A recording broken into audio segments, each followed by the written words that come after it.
The wind howled against the windows of my tiny apartment, like a living thing trying to claw its way inside. Rain hammered the glass in sheets so thick I could barely see the streetlights 3 floors below. I pulled my threadbare cardigan tighter around my shoulders, watching the storm rage as I nursed my 3rd cup of instant coffee. The cheap ceramic mug was chipped at the rim, but it was warm against my perpetually cold hands. My feet ached. They always ached after a double shift at Roselli's, the Italian restaurant where I'd worked for the past 2 years. The scent of garlic and tomato sauce still clung to my uniform, mixing with the dampness that seemed to permeate everything in my apartment. The radiator hissed and clanked in the corner, offering barely enough heat to take the edge off the November chill. I was exhausted down to my bones. That deep weariness that comes from working 14-hour days, 6 days a week, and still barely making rent. The eviction notice I'd received last month sat on my kitchen counter, a constant reminder that even my best efforts weren't quite enough. I had until the end of next week to come up with another $300, or I'd be out on the street.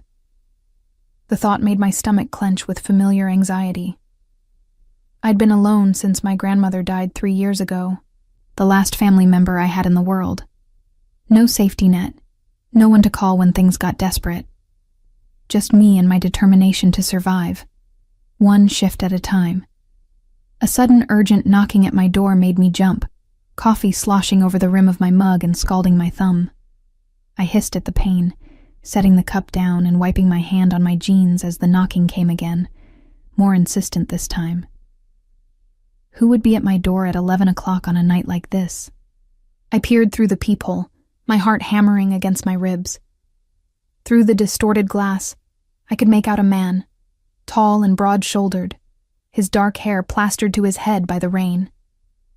He was holding something, no, someone, a small figure wrapped in what looked like a jacket. A child. The man knocked again, and this time I heard his voice through the door. Please, I need help. My son. Every instinct I'd developed living alone in the city told me not to open that door. Strange men didn't knock on single women's apartments in the middle of the night with innocent intentions. But there was something desperate in his voice. Something that made me think of all the times I'd needed help and found none. And there was a child involved. My hand moved to the deadbolt before I could talk myself out of it. I cracked the door open, keeping the chain lock engaged, and got my first real look at the stranger on my doorstep. He was soaked through, water dripping from his expensive-looking coat onto the hallway floor. Even drenched and disheveled, there was something commanding about his presence, something that made the small hallway seem suddenly smaller. Dark eyes met mine, and I felt a jolt of recognition I couldn't quite explain. I'd never seen this man before. I was certain of that. But there was something familiar about the intensity of his gaze. Please, he said again, his voice rough. My car broke down half a mile from here. My phone's dead. My son is sick, and I just need somewhere dry until the storm passes. I looked down at the bundle in his arms. A small face peered out from beneath the jacket, pale and flushed with fever. The child couldn't have been more than 6 or 7, his dark hair matted against his forehead, his eyes glassy with illness. The practical part of my brain was screaming at me to shut the door, to call the police, or a shelter, or anyone else who could help them. But the part of me that remembered what it felt like to be cold and scared and alone, that part was already sliding the chain lock free. Come in, I heard myself say, stepping back to let them enter. Quickly, before you both catch pneumonia. The man moved past me with surprising grace, for someone his size, water pooling on my worn linoleum floor as he carried his son inside. Up close, I could see the fine tailoring of his coat despite its sodden state, the quality of his leather shoes now ruined by the rain. These were not the clothes of someone who belonged in my neighborhood. Thank you, he said, his accent slight but noticeable. Italian, I thought. Or maybe something close to it. I'm Tyler. This is Theo. Tessa, I replied automatically, closing and locking the door behind them. The deadbolt sliding into place sounded unnaturally loud in the small space. Let me get you some towels. I hurried to my bathroom, grabbing the 2 thin towels I owned and a washcloth. When I returned, Tyler had set his son down on my second-hand couch, gently removing the wet jacket from the boy's small frame. Theo was shivering violently, his teeth chattering so hard I could hear them from across the room. How long have you been out in this? I asked, handing Tyler the larger towel. Too long, he admitted, wrapping the towel around Theo's shoulders and rubbing vigorously to generate warmth. The car died on Route 9. I tried to carry him to a gas station, but everything's closed because of the storm. I knelt beside the couch, pressing the back of my hand to Theo's forehead. He was burning up, his skin hot and dry despite being soaked through. He needs medicine. Do you have anything for him? Tyler shook his head, frustration evident in the tight set of his jaw. Everything's in the car. His medication, his inhaler, everything. I have some children's fever reducer, I said, remembering the bottle I'd bought 6 months ago when my neighbor's daughter had been sick. It might help until the storm passes and you can get to a pharmacy. I stood, moving to my tiny bathroom medicine cabinet. The bottle was nearly full, and I sent up a silent prayer of thanks that I'd kept it. When I returned, Tyler was wrapping Theo in the spare blanket I kept folded on the back of the couch, his movements surprisingly gentle for someone with such large, capable hands. Thank you, he said softly as I measured out the correct dose. You didn't have to help us. Most people wouldn't have. Most people aren't stupid enough to open their door to strangers in the middle of the night, I replied, but there was no heat in my words. I helped Theo sit up enough to swallow the medicine, supporting his small shoulders as he drank from the cup I offered. The boy's eyes focused on me for the first time, dark and intelligent despite the fever glazing them. Are you an angel? He whispered, his voice hoarse. Something in my chest clenched painfully. No, sweetie. Just a neighbor. You're going to be okay. Theo's eyes drifted closed again, his breathing evening out slightly as the medicine began to take effect. Tyler stood, running a hand through his wet hair, and I got my first real look at him in the light of my small living room. He was handsome in a way that seemed almost dangerous, all sharp angles and strong features. There was a small scar above his left eyebrow, barely visible unless you were looking for it. His hands, as he absently unbuttoned his ruined coat, were strong and capable, with calluses that suggested he did more than sit behind a desk. Everything about him radiated controlled power, the kind that came from knowing exactly what you were capable of. I should get out of these wet clothes, he said, noticing my examination. Do you have anything I could borrow? I'll replace everything, of course. I laughed, a short, sharp sound. I don't think anything I own would fit you. He smiled then, just a slight curve of his lips, but it transformed his face from intimidating to something warmer, more approachable. Fair point. I'll manage. The bathroom's through there. I gestured to the small door beside my bedroom. There's another towel under the sink. I'll see what I can find for you to wear. As Tyler disappeared into the bathroom, I stood alone in my living room with a feverish child on my couch, and a growing sense that I'd just made a decision that would change everything.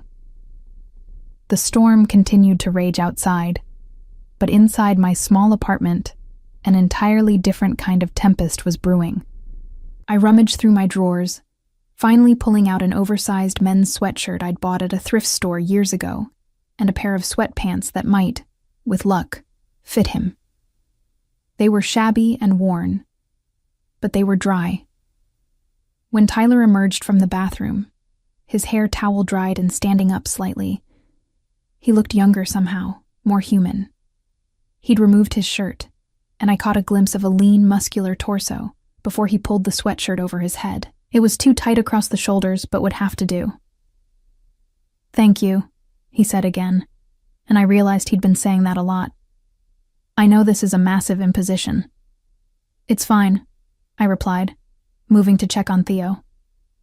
The boy's breathing had settled into something more regular, though his cheeks were still flushed with fever. He should probably stay warm and dry tonight. The storm's supposed to last until morning. Tyler's jaw tightened almost imperceptibly. I can't ask you to let us stay. You didn't ask. I'm offering. I met his eyes directly, surprised by my own boldness. Look, I don't know your situation, and honestly, I probably don't want to know. But your son is sick. It's the middle of the night and there's a storm outside that's only getting worse. You're staying. Something flickered in his dark eyes, an emotion I couldn't quite identify. Surprise, perhaps, or something deeper. You're very trusting for someone who lives alone in the city. I'm not trusting at all, I corrected him. I'm practical. If you wanted to hurt me, you would have done it already. And that little boy needs help more than I need to feel safe.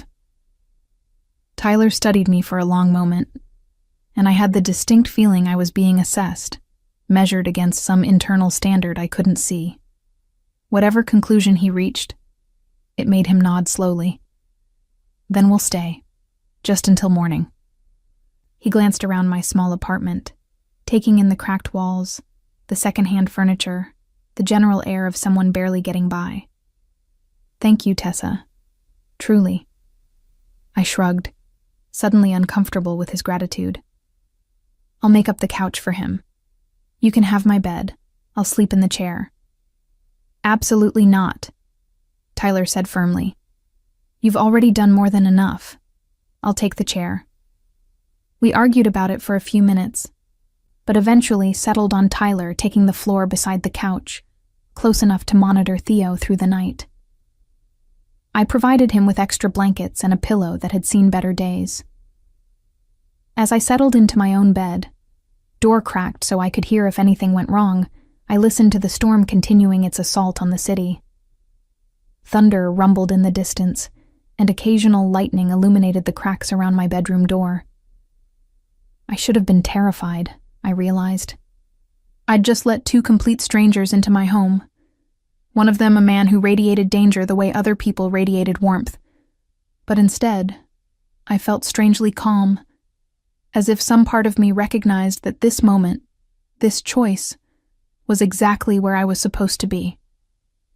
Through the thin walls, I could hear Tyler's low voice murmuring to his son, soothing words in that accent I couldn't quite place.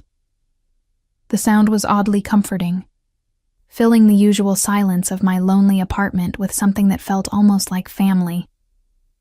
I closed my eyes, exhaustion finally catching up with me. Tomorrow morning, I told myself, they would leave. Tyler would thank me politely, perhaps press some money into my hand despite my protests, and they would disappear back into whatever world they'd come from. My life would return to its normal routine of double shifts and instant coffee and counting pennies. But as I drifted toward sleep, some small voice in the back of my mind whispered that nothing would ever be normal again, that by opening my door to Tyler and Theo, I'd opened something else entirely, something that couldn't be closed again, no matter how hard I might try.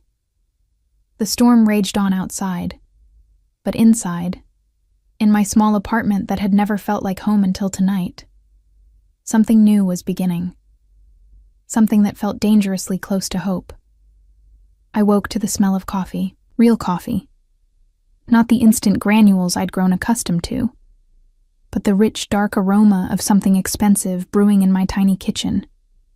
For a disoriented moment, I thought I was dreaming, that I'd somehow slipped back into the life I'd had before my grandmother died, before I'd learned what it meant to be truly alone.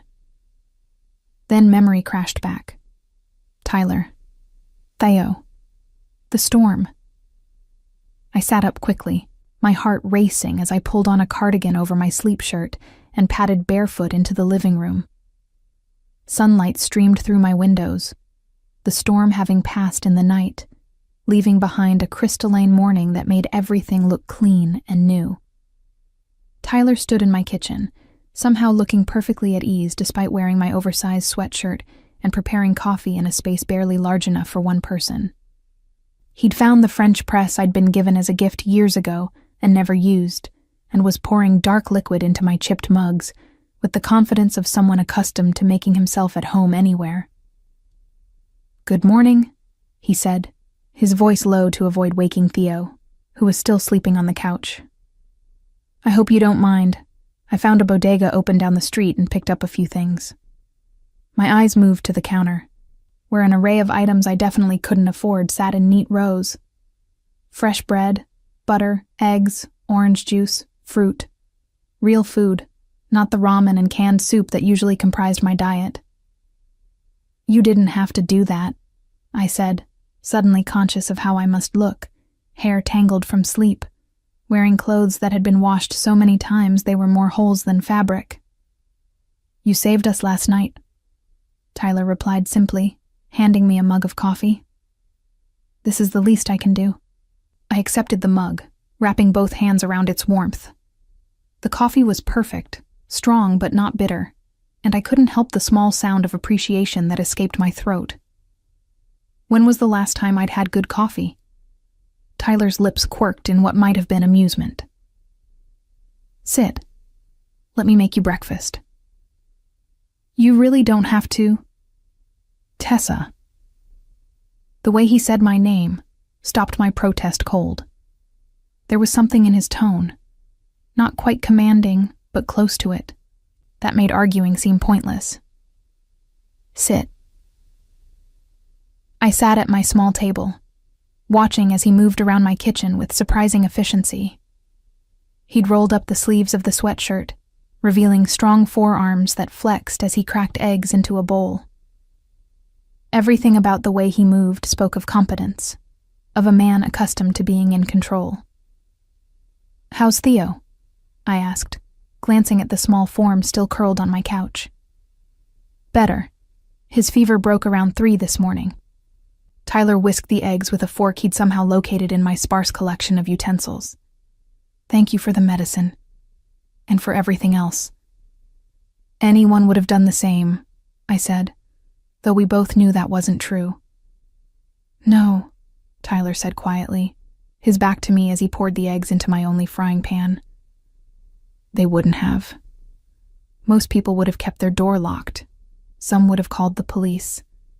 You opened your home to strangers, risked your own safety for a sick child. That's not common, Tessa. That's rare."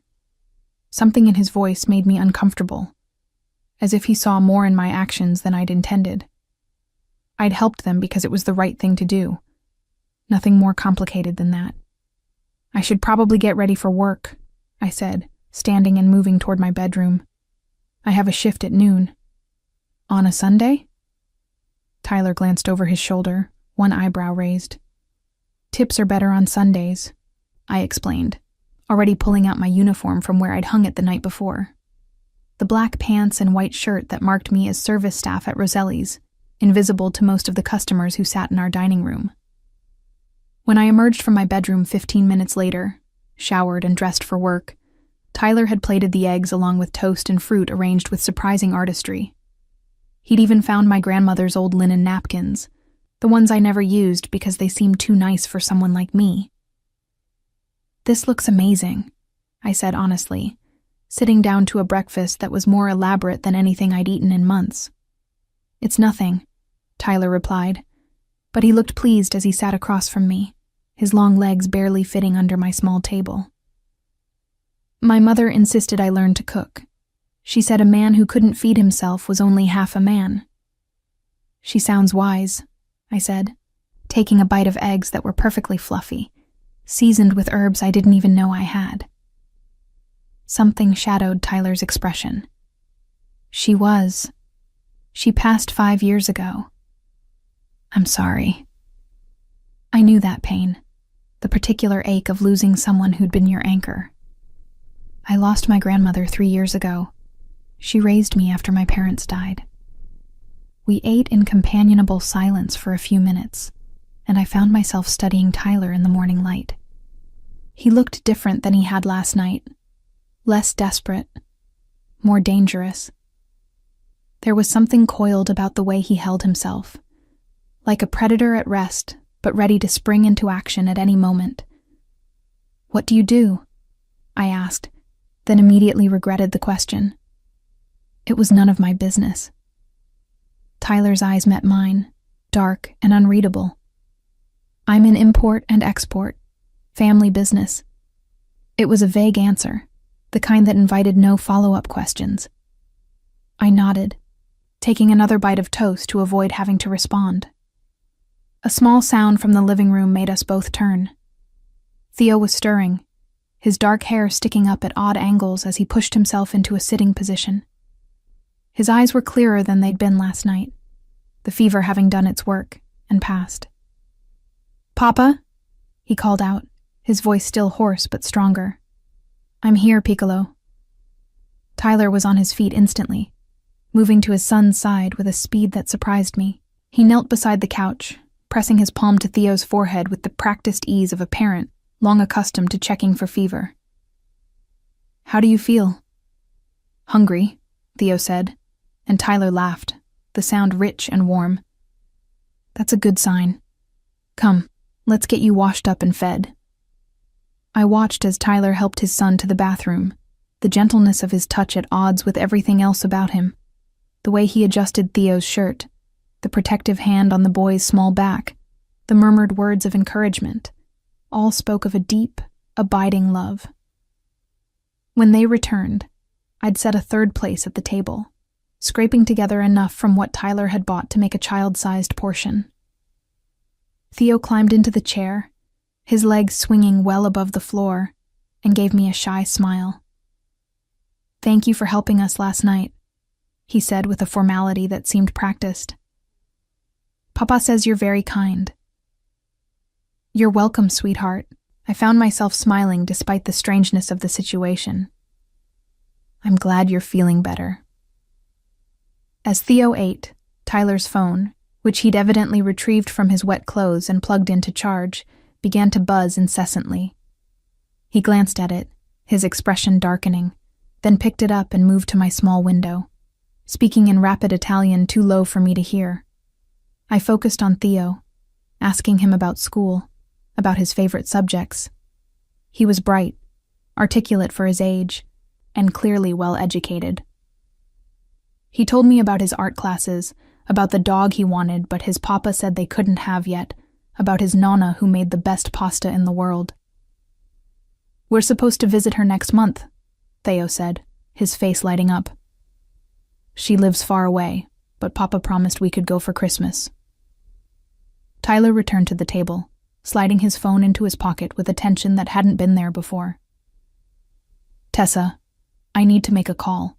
Would you mind watching Theo for a few minutes?" "Of course not," I said, though something in his tone made my stomach tighten with unease. Tyler stepped into my bedroom, closing the door behind him. Even through the thin walls, I could hear his voice rising, sharp with anger, though the words remained indistinct. Theo seemed unbothered, continuing to eat his breakfast and tell me about his favorite cartoon. When Tyler emerged 5 minutes later, his expression was carefully neutral, but I could see the tension in his shoulders, the way his jaw was set. Something had happened.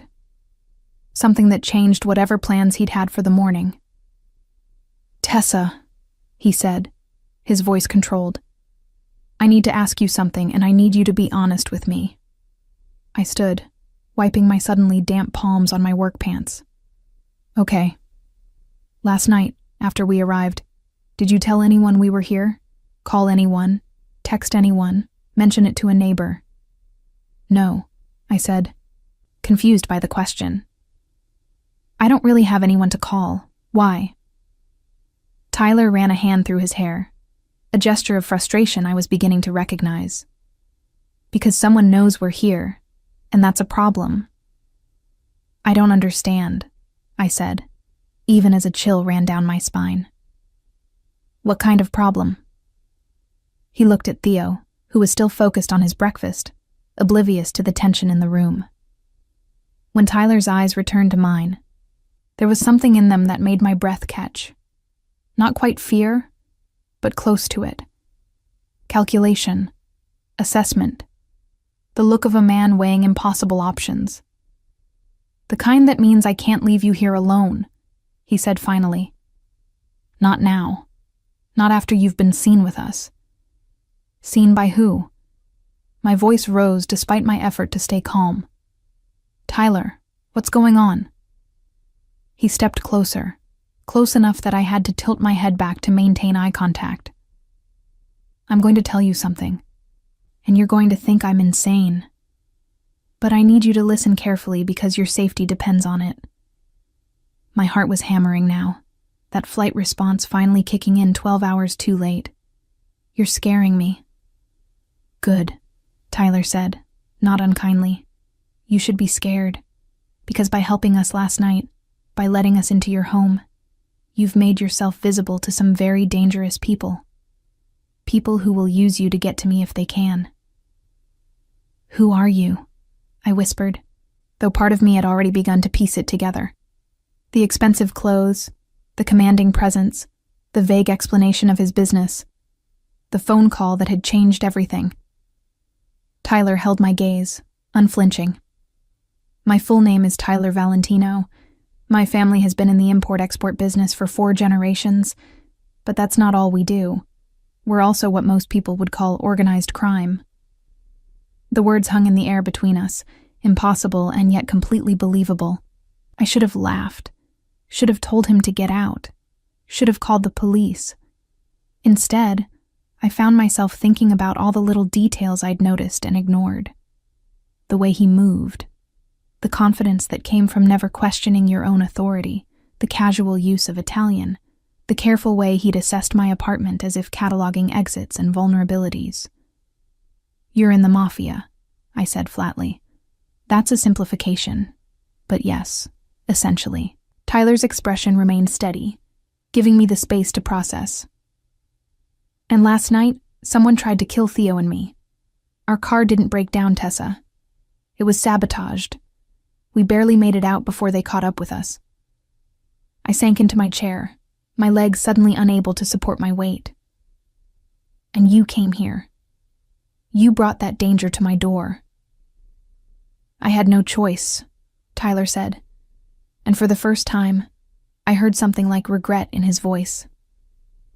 "It was the closest safe place, and Theo was sick. I thought we could wait out the storm and leave before anyone noticed. But they're watching now. They saw you let us in. They saw us together this morning when I went to get food." "So what does that mean?" I asked, though I was afraid I already knew the answer. Tyler pulled out the chair beside me, sitting so we were at eye level. "It means that as of right now, you're a target. They'll assume you're important to me, that you might have information they can use. They'll come for you, either to interrogate you or to use you as leverage against me." "But I'm not important to you," I protested. "I'm just someone who opened a door. Tell them that. Tell them I don't know anything." "It doesn't matter what's true," Tyler said gently. "It only matters what they believe. And right now they believe you're connected to me. That makes you a threat to them and a resource they can exploit." I looked at Theo, still sitting at my table, innocently eating toast. This sweet child with his father's dark eyes and his shy smile. This boy who'd called me an angel. And because I'd helped him, because I'd done what any decent person would do, my life was now in danger. "What am I supposed to do?" I asked, hating how small my voice sounded. Tyler's hand covered mine on the table, warm and solid. "You come with us. I have a safe house about an hour from here. You stay there until we can neutralize the threat and make sure you're not in danger anymore." "I can't just leave," I said, pulling my hand away. "I have work. I have rent due. I have a life here." "You have a life you can return to," Tyler corrected, "but only if you're alive to return to it. Tessa, please. I'm trying to protect you from a situation I created." "How long?" I asked, my mind already racing through implications. How many shifts would I miss? Would Roselli's fire me? How would I explain any of this? A few days, maybe a week. Tyler's expression was sincere, or at least as sincere as I imagined a man like him could be. I have people working to identify who's targeting us. Once they're dealt with, you can come back. I'll make sure your job is secure. Your rent is paid. You won't lose anything. Except my sense of safety, I said bitterly. Except my peace of mind. I know, Tyler said quietly. And I'm sorry. But this is the reality now. You can fight it, or you can accept my protection. Those are your only options. I looked around my shabby apartment, at the life I'd built from nothing after my grandmother died. It wasn't much, but it was mine. My independence, hard-won and carefully maintained. And now this man, this dangerous, compelling man who'd appeared on my doorstep in a storm, was asking me to give it all up, even temporarily. Miss Tessa? Theo's small voice broke through my spiraling thoughts. Are you coming with us? Papa says you might, and I hope you do. You're nice. I looked at the boy's hopeful face, at Tyler's steady gaze, and felt the walls of my carefully controlled life crumbling around me. I should say no. Every instinct screamed at me to refuse, to take my chances, to believe that somehow this wouldn't touch me. But I remembered my grandmother's favorite saying, the one she'd repeated whenever life threw us a curveball. When the storm comes, you don't fight the wind. You find shelter and wait for it to pass. Okay, I heard myself say. I'll come with you, just until it's safe. Tyler's shoulders relaxed minutely, relief evident in the line of his body. Thank you. I promise you, Tessa, I will keep you safe, no matter what it takes. As I moved to my bedroom to pack a bag, my hands trembling slightly as I pulled clothes from drawers, I couldn't shake the feeling that I was standing at a crossroads, that the choice I'd just made would echo far beyond a few days in a safe house. That by agreeing to accept Tyler Valentino's protection, I was stepping into a world I couldn't begin to understand. Through my bedroom door, I could hear Theo's laughter as Tyler said something that amused him. The sound was bright and innocent, untouched by the darkness that surrounded his father's life. And despite everything, despite the fear and the uncertainty, I found myself wanting to protect that laughter, to keep that innocent joy alive. I didn't know it yet, but in that moment, my fate was sealed. Not by Tyler's danger or his enemies' threats, but by something far more powerful. A lonely woman's desperate, unacknowledged need to belong to something, to someone, to matter. The storm had passed outside, but inside, a new one was just beginning to build. The car that picked us up 20 minutes later was nothing like the vehicle I'd expected.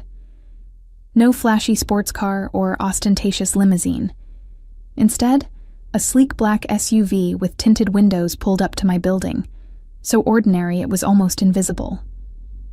The driver, a man with silver-threaded dark hair and a scar along his jawline, nodded to Tyler with the familiarity of long association. "Marco," Tyler greeted him, his hand protectively on Theo's shoulder as we approached the vehicle. "Any problems?" "Nothing we couldn't handle," Marco replied, his accent thicker than Tyler's. His eyes flickered to me, assessing, cataloging. "This is her? This is Tessa," Tyler said, something sharp entering his tone. "She's under my protection. Make sure everyone knows it."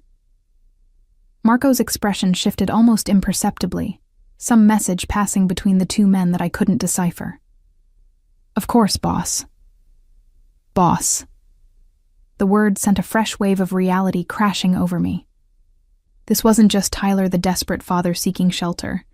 This was Tyler Valentino, leader of something I was only beginning to understand. The interior of the SUV was luxurious in an understated way. Soft leather seats, climate control that immediately warmed the chill from my bones. and what looked like bulletproof glass in the windows.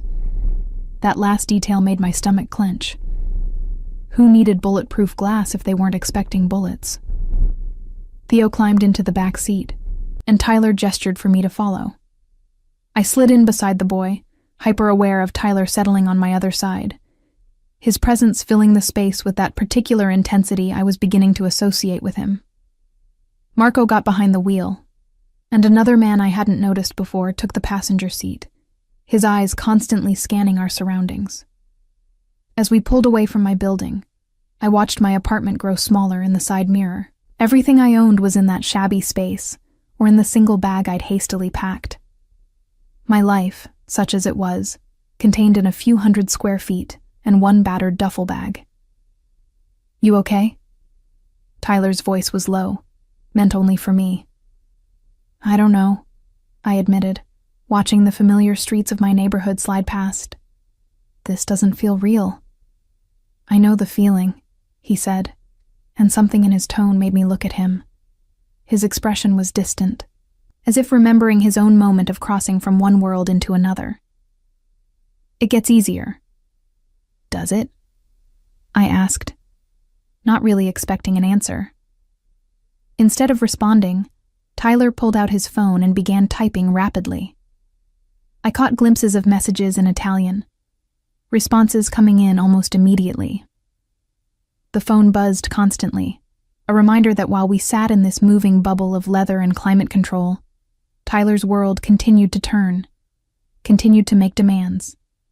Theo, seemingly unconcerned by the tension, pulled a small sketchbook from his backpack and began to draw, his tongue poking out slightly in concentration. I watched his small hands move across the paper, creating what looked like a castle with improbable towers and flags. "That's beautiful," I said softly, and he beamed at me. "It's where knights live," he explained with the seriousness only a child could muster. "They protect people from dragons." "Very important work," I agreed, trying to ignore the irony of seeking protection from a man whose world was built on violence. The drive took longer than Tyler had suggested, nearly 2 hours of winding through progressively more rural areas. The city fell away, replaced first by suburbs, then by stretches of forest, interrupted by occasional estates hidden behind stone walls and iron gates. Old money, I realized. The kind of wealth that didn't need to announce itself. Finally, we turned onto a private road, passing through a security gate that opened automatically at our approach.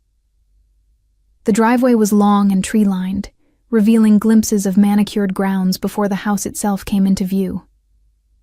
I'd expected something ostentatious, all marble columns and gold fixtures. Instead, the safe house was a sprawling stone and timber structure that looked like it had grown organically from the landscape. Large windows reflected the afternoon sun, and a wraparound porch suggested lazy summer evenings that felt at odds with the reality of why we were here. "It's beautiful," I breathed before I could stop myself. "It was my mother's favorite place," Tyler said quietly. "She designed most of it, said she wanted somewhere that felt like a home, not a fortress." He paused, his eyes on the house. "Though it's both, really." Marco pulled up to the front entrance where 2 more men in dark suits waited. The security was obvious now, no longer hidden behind the veneer of normalcy. These were guards, and from the way they held themselves, they were armed and dangerous. "Nico, Leo," Tyler greeted them as we exited the vehicle. "Status?" "Perimeter is secure," the taller one, Nico, reported. "No movement detected since we arrived this morning. House is clear. Provisions have been stocked as requested." Tyler nodded, then turned to me, his hand finding the small of my back in a gesture that felt both protective and possessive. "Come, let me show you around." The interior of the house matched the exterior's understated elegance. Warm wood floors, comfortable furniture that invited you to sink in and stay, artwork that looked original and expensive. But beneath the homey atmosphere, I noticed the details that marked this as more than a simple country retreat.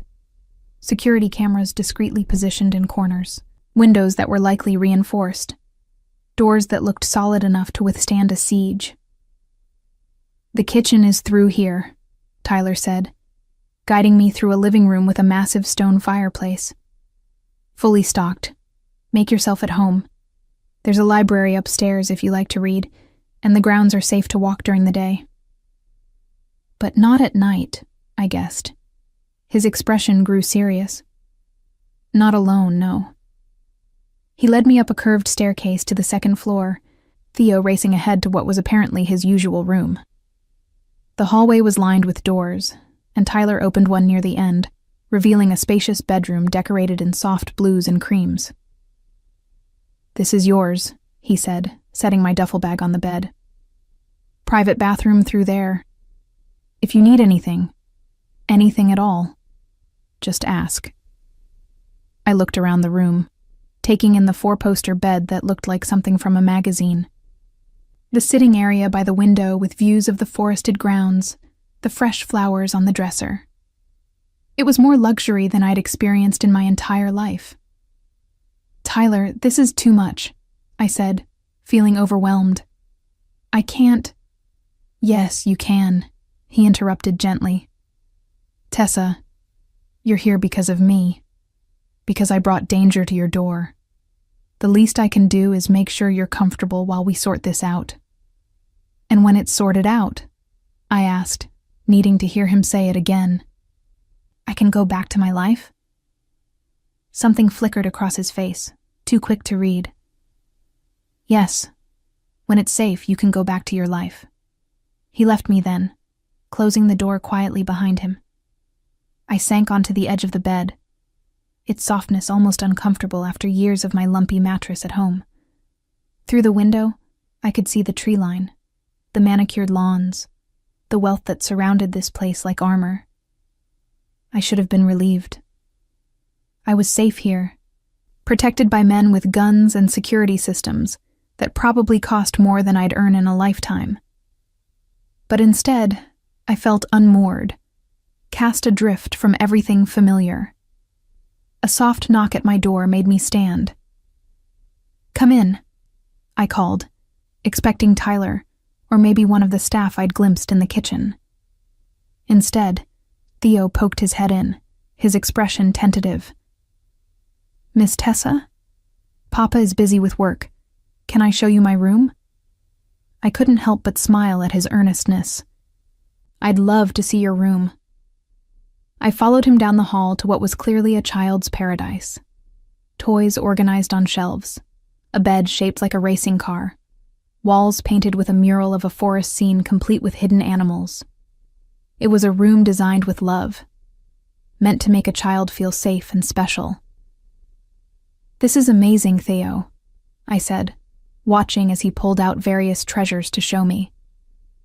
A collection of smooth stones from the beach, a set of watercolors, a stuffed lion that had clearly been well loved. "Papa says we come here when things are complicated," Theo explained, holding the lion against his chest. "But I like it here. It's quiet, and nobody bothers us." The simple statement held so much unspoken complexity.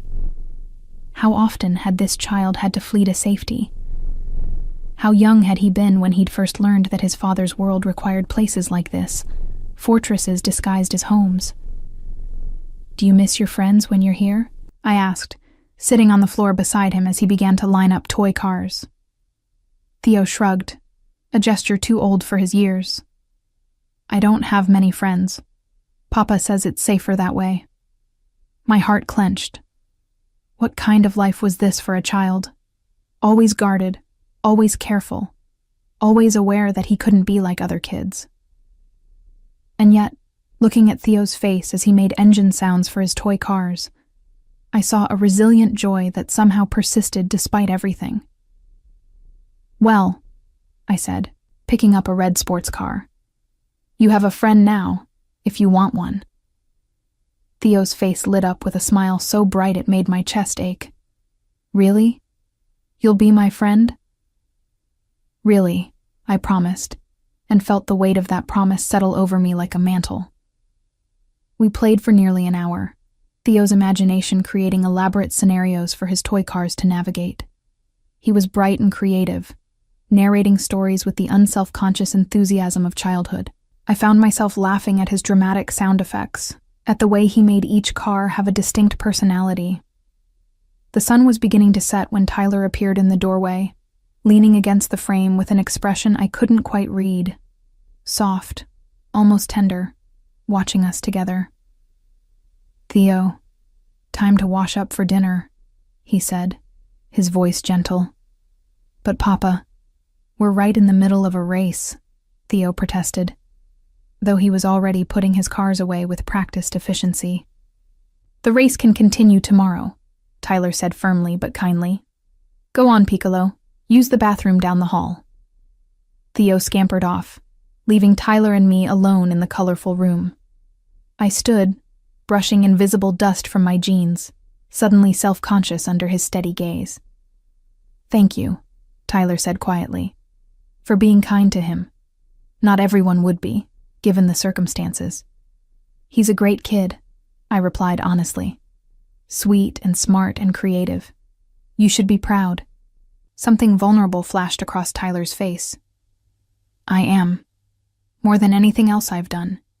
He's what I'm most proud of." He paused, seeming to weigh his next words carefully. "His mother died when he was 3. Complications from an illness that came on suddenly. Since then, it's just been the two of us." "I'm sorry," I said, understanding a little better now. The fierce protectiveness, the carefully controlled environment, the isolation. Tyler was trying to keep his son safe in a world where safety was a luxury, not a given. "She would have liked you," Tyler said, pushing off from the doorframe. "She had the same kind heart, the same instinct to help, even when it was dangerous." He met my eyes. It got her killed in the end. The admission hung in the air between us, heavy with implication. Was that a warning? An explanation? Or simply the truth of his world, where kindness was a liability? "Dinner will be ready in 20 minutes, Tyler continued, his tone shifting back to that careful neutrality. "Nothing fancy, just pasta and salad. I hope you're hungry." I followed him downstairs, through hallways that felt less intimidating now that I'd spent time with Theo, seen the normal life that existed alongside the danger. The dining room was warm and inviting, a large wooden table set for 3. No staff hovering, no formality, just a table set for a family dinner. Tyler moved into the kitchen with the same comfortable efficiency he'd shown in my apartment, pulling ingredients from the industrial-sized refrigerator and setting about preparing the meal. I offered to help, and he accepted with a small smile, guiding me through the steps of making a proper Italian ragu. "My mother taught me this recipe," he said, demonstrating how to properly dice an onion. "She said if you couldn't cook, you couldn't live. Food is life, and life should be celebrated." Working beside him, I caught glimpses of a different Tyler. Not the mob boss or the protective father, but simply a man who found peace in the ritual of preparing food. His hands moved with practiced grace, chopping and stirring with the confidence of long familiarity.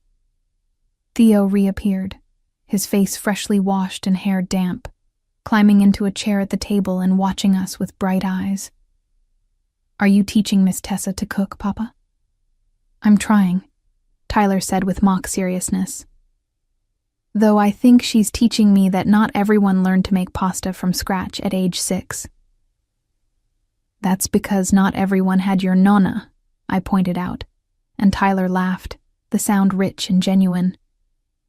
We ate together as the sun set fully outside, the dining room illuminated by candles Tyler had lit without fanfare. The pasta was perfect, rich and flavorful in a way that made my usual meals seem like a pale imitation of food. Theo chattered between bites, telling elaborate stories about the adventures his toy cars would have tomorrow. It felt for a moment like a real family dinner. The kind I'd watched through windows as a child, the kind I'd imagined when my grandmother would tuck me in at night. Easy laughter, good food, the comfortable silence that comes from genuine connection. But underneath, threading through every moment of normalcy, was the constant awareness of why we were really here, the guards outside, the security cameras, the danger that had driven us to this beautiful prison. After dinner, Tyler insisted on clearing the dishes himself, sending Theo up to prepare for bed. I offered to help again, and we worked side by side in the kitchen, the domestic routine strangely intimate. "Can I ask you something?" I ventured, drying a plate with a dish towel that probably cost more than my entire wardrobe. "You can ask," Tyler replied, his attention on the pot he was scrubbing. "I might not answer." "Fair enough." I set the dried plate on the stack. "Why me? Why did you come to my door specifically? There must have been other buildings, other options." Tyler was quiet for a long moment, his hands stilling in the soapy water.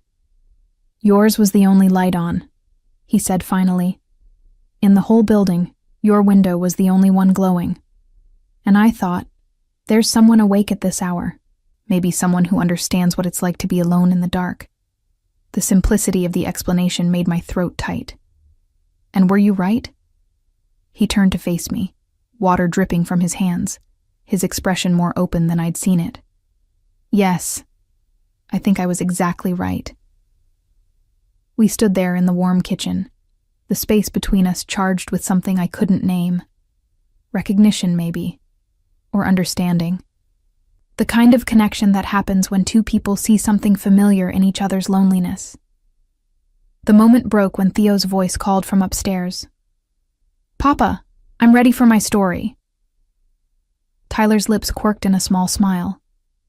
"Duty calls." He dried his hands on a towel. "Make yourself at home, Tessa. Watch TV, read, explore. This is your home for now. Act like it." After he disappeared upstairs, I wandered through the first floor, exploring the space that was supposed to be my temporary sanctuary. The library he'd mentioned was impressive, floor-to-ceiling shelves filled with books in multiple languages. I ran my fingers along the spines, pulling out a worn copy of Jane Eyre and settling into a leather armchair by the window. I tried to read, but the words swam on the page, my mind too full of everything that had happened in the last 24 hours. Less than a day ago, I'd been alone in my apartment, worried about rent and shifts at Roselli's. Now I was in a mansion in the woods, under the protection of a man who'd casually admitted to being involved in organized crime. The absurdity of it should have made me laugh. Instead, I found tears sliding down my cheeks, silent and unexpected.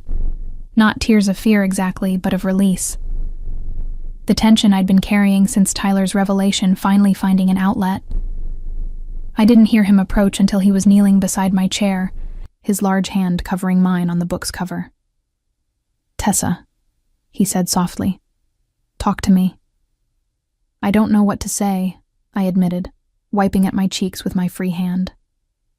"This is all so much. Yesterday I was nobody, a waitress barely making rent, and now I'm here, in this beautiful house. And there are men with guns outside because knowing you has made me a target. It's insane." "I know," Tyler said, his thumb tracing small circles on the back of my hand. "And I'm sorry. I wish I could change it. Could make it so my world hadn't touched yours. But it has. And now all I can do is keep you safe until it's over." "And then what?" I asked, the question that had been haunting me since we left my apartment. "I go back to my life, and you go back to yours, and we pretend this never happened." Tyler's expression grew troubled. "Would that be so bad? To go back to normal?" "I don't know," I said honestly. "I don't know if normal exists anymore after this." He stood, offering me his hand. "Come, let me show you something." I let him pull me to my feet and lead me through the house to a door I hadn't noticed before. It opened onto the back porch, and beyond it, the grounds were illuminated by soft landscape lighting. The air was crisp and clean, scented with pine and earth. Tyler guided me down a stone path to a gazebo overlooking a small pond. The water reflected the stars beginning to emerge in the darkening sky. It was beautiful in a way that made my chest ache. "When things get overwhelming," Tyler said, his voice low, "I come here. It reminds me that there's a world beyond the business, beyond the danger. A world that's simple and clean and untouched by what I do." We sat on the built-in bench, the space between us smaller than it needed to be. "Do you ever wish you could escape to that world?" I asked. "Leave the business behind?" "Every day," Tyler admitted, surprising me with his honesty. "But it's not that simple. The business is my family's legacy. It's what feeds hundreds of people who depend on us. And it's what keeps Theo safe, ironically enough. The moment I walk away, we become vulnerable." "So you're trapped," I observed, "in a different way than me, but trapped nonetheless." He turned to look at me, his expression unreadable in the dim light. "Maybe we're both looking for a way out we haven't found yet." The implication in his words made my heart race. Was he suggesting what I thought he was suggesting? That maybe this temporary arrangement could become something else? Something more permanent? Before I could analyze it further, Tyler stood, offering me his hand again. "It's late. You should rest. Tomorrow things might get complicated." "More complicated than they already are?" I asked with a weak attempt at humor. His smile was genuine but tinged with regret. "Unfortunately, yes." As we walked back to the house, I felt the weight of the day settling over me like a heavy blanket. Exhaustion pulled at my limbs, made my thoughts fuzzy around the edges. Tyler walked me to my door, his hand lingering on my elbow. "Sleep well, Tessa," he said softly. "You're safe here, I promise." I wanted to believe him, wanted to trust that this beautiful house with its guards and security systems could keep the danger at bay. But as I closed my bedroom door and locked it out of habit, I couldn't shake the feeling that safety was an illusion. That the moment I'd opened my door to Tyler Valentino, I'd invited in something that couldn't be kept out by locks or guards or good intentions.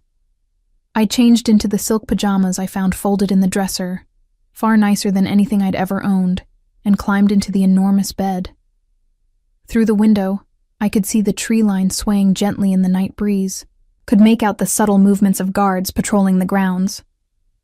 Tomorrow might bring complications, as Tyler had warned.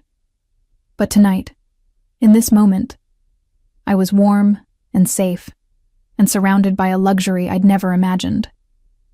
And somewhere down the hall, a little boy slept peacefully, dreaming of toy cars and castles. A little boy who'd called me his friend.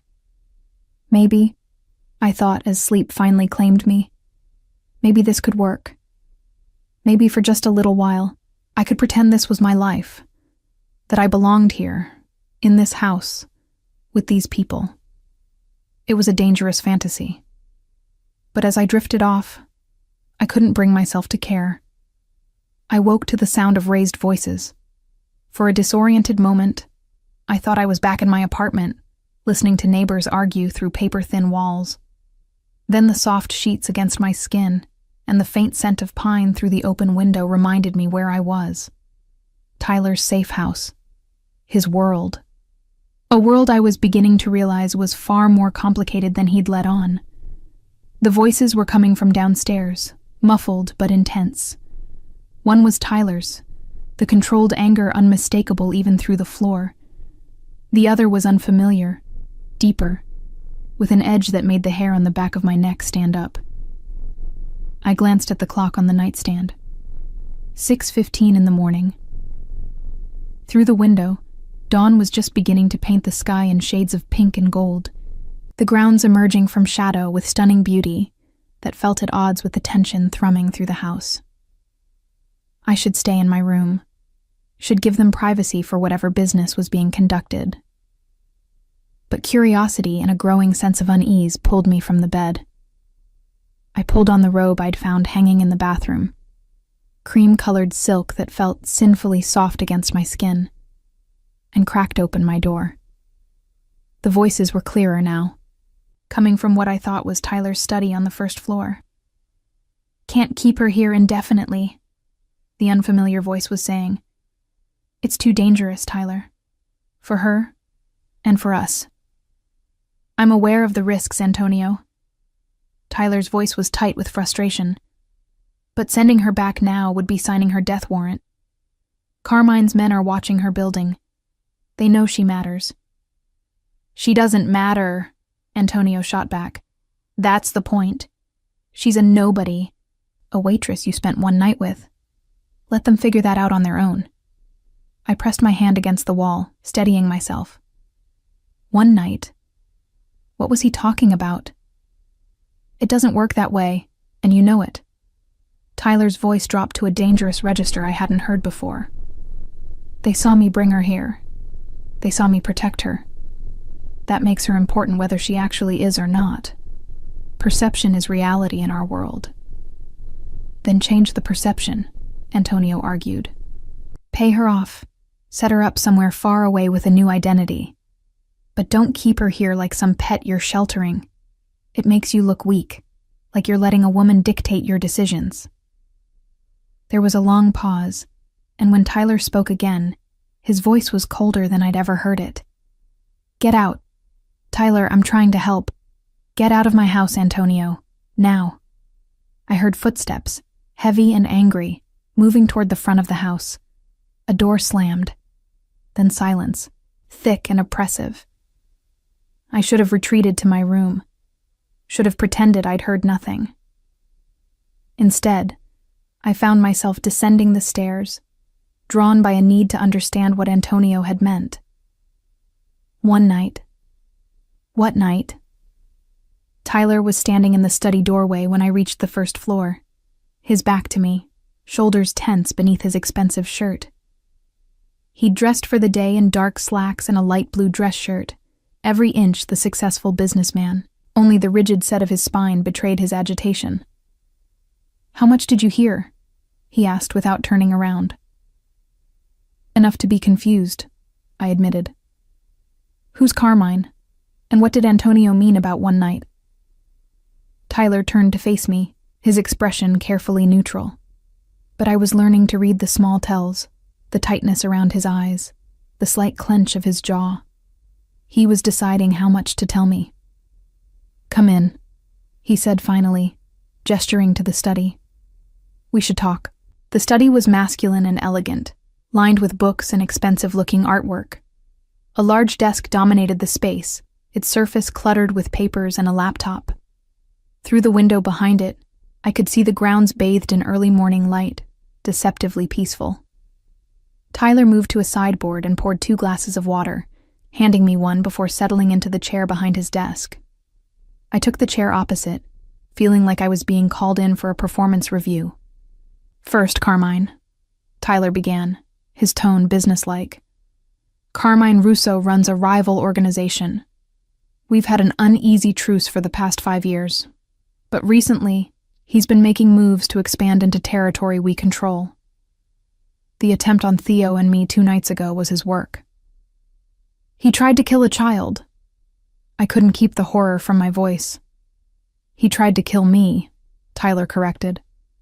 "Theo being in the car was unfortunate collateral damage as far as Carmine's concerned. That's the kind of man he is. Ruthless, ambitious, and completely without conscience." I took a sip of water, trying to process this information. "And he thinks I'm important to you because I helped you that night." "Yes." Tyler's eyes met mine steadily. "His men have been watching your building since we left. They've made inquiries at Roselli's, asking about you. They know your name, your schedule, your routines. They're building a profile, trying to determine how much leverage you represent." The thought of strange men watching me, learning about me, made my skin crawl. "But I'm not leverage. I'm nobody to you. Just someone who answered a door." "That's what Antonio was arguing," Tyler said. "That the smart play is to distance myself from you publicly. Make it clear you mean nothing to me. But there's a problem with that strategy." "What problem?" Tyler leaned forward, his elbows on the desk. "I can't make myself not care about your safety. And Carmine knows that. He's very good at reading people, at finding their weaknesses and exploiting them. The moment I showed concern for you, brought you here, put you under my protection, I telegraphed that you matter. And now that perception exists, I can't simply unmake it." I set my water glass down with slightly shaking hands. "So I'm stuck here, because you care about what happens to me." "Yes," Tyler said simply, though I'm beginning to think stuck might not be the right word. Something in his tone made my heart skip. "What do you mean?" He stood, moving to the window, his back to me again. When he spoke, his voice was quieter, more vulnerable than I'd heard it. "Antonio mentioned one night. He was referring to something that happened 6 months ago. A night I thought I'd never have to explain to you because I never expected to see you again." Cold dread settled in my stomach. "Tyler, what are you talking about?" He turned to face me, and in his eyes, I saw something that looked like regret. 6 months ago, I was in Manhattan on business. I stopped at a small cafe in your neighborhood, a place called Rosa's on the corner of 38th and Lexington. I finished, my voice barely a whisper. My hands gripped the arms of the chair as memory rushed back. There was a man. He bought my coffee when my card was declined. We talked for hours. He said his name was Michael, Tyler supplied. "Michael Santos, a name I sometimes use when I don't want to be Tyler Valentino." The room seemed to tilt around me. That afternoon in Rosa's, the handsome stranger with the warm smile and easy conversation. We'd talked about books, about favorite foods, about dreams and disappointments. He'd made me laugh, really laugh, for the first time in months. When closing time came, he'd walked me home, and at my door, he'd kissed me with a gentleness that had made my knees weak. "You left," I said, the memory vivid now. "I invited you up for coffee, and you said you had an early flight. You kissed me goodbye and said you'd call, but you never did." "I know," Tyler said quietly, "and I'm sorry. That night with you, it was the most real I'd felt in years. But by the next morning, reality had reasserted itself. I was Tyler Valentino again, with responsibilities and enemies and a son to protect. There was no room in that life for a woman like you, someone genuine and kind and uncomplicated." I stood, needing to move, to put space between us. "So you just forgot about me? Moved on with your life?" "I tried," Tyler admitted. "But I couldn't forget you, Tessa. Couldn't forget your laugh or the way you lit up when you talked about the books you loved. Couldn't forget how for a few hours I'd felt like just a man, not a criminal, not a boss. Just Michael talking to a beautiful woman in a cafe." "Stop," I said, pressing my hands to my temples. "Just stop. You're telling me that the night I sheltered you wasn't random? That you recognized me?" "Not at first," Tyler said quickly. "That night, in the storm, I was focused on getting Theo somewhere safe. But when you opened the door, when the light fell on your face, I knew. I knew exactly who you were. The betrayal cut deeper than I'd expected. And you didn't say anything. You let me think we were strangers." "Because we were strangers," Tyler insisted, moving closer. "One afternoon in a cafe doesn't make us anything more than that. And I thought maybe it was better this way. Better that you never knew I'd lied about my name, about who I was. But I know now," I said, my voice breaking slightly. "And I don't know what to do with that information, Tyler. Michael, whoever you are." "I'm both," he said softly. "That's what I'm trying to tell you. Michael Santos was me. maybe the most honest version of myself I've been in years. But Tyler Valentino is also me. The dangerous parts, the complicated parts, the parts that come with guards and safe houses and men who want me dead. I moved to the window, staring out at the grounds without really seeing them. Why didn't you call? After that day?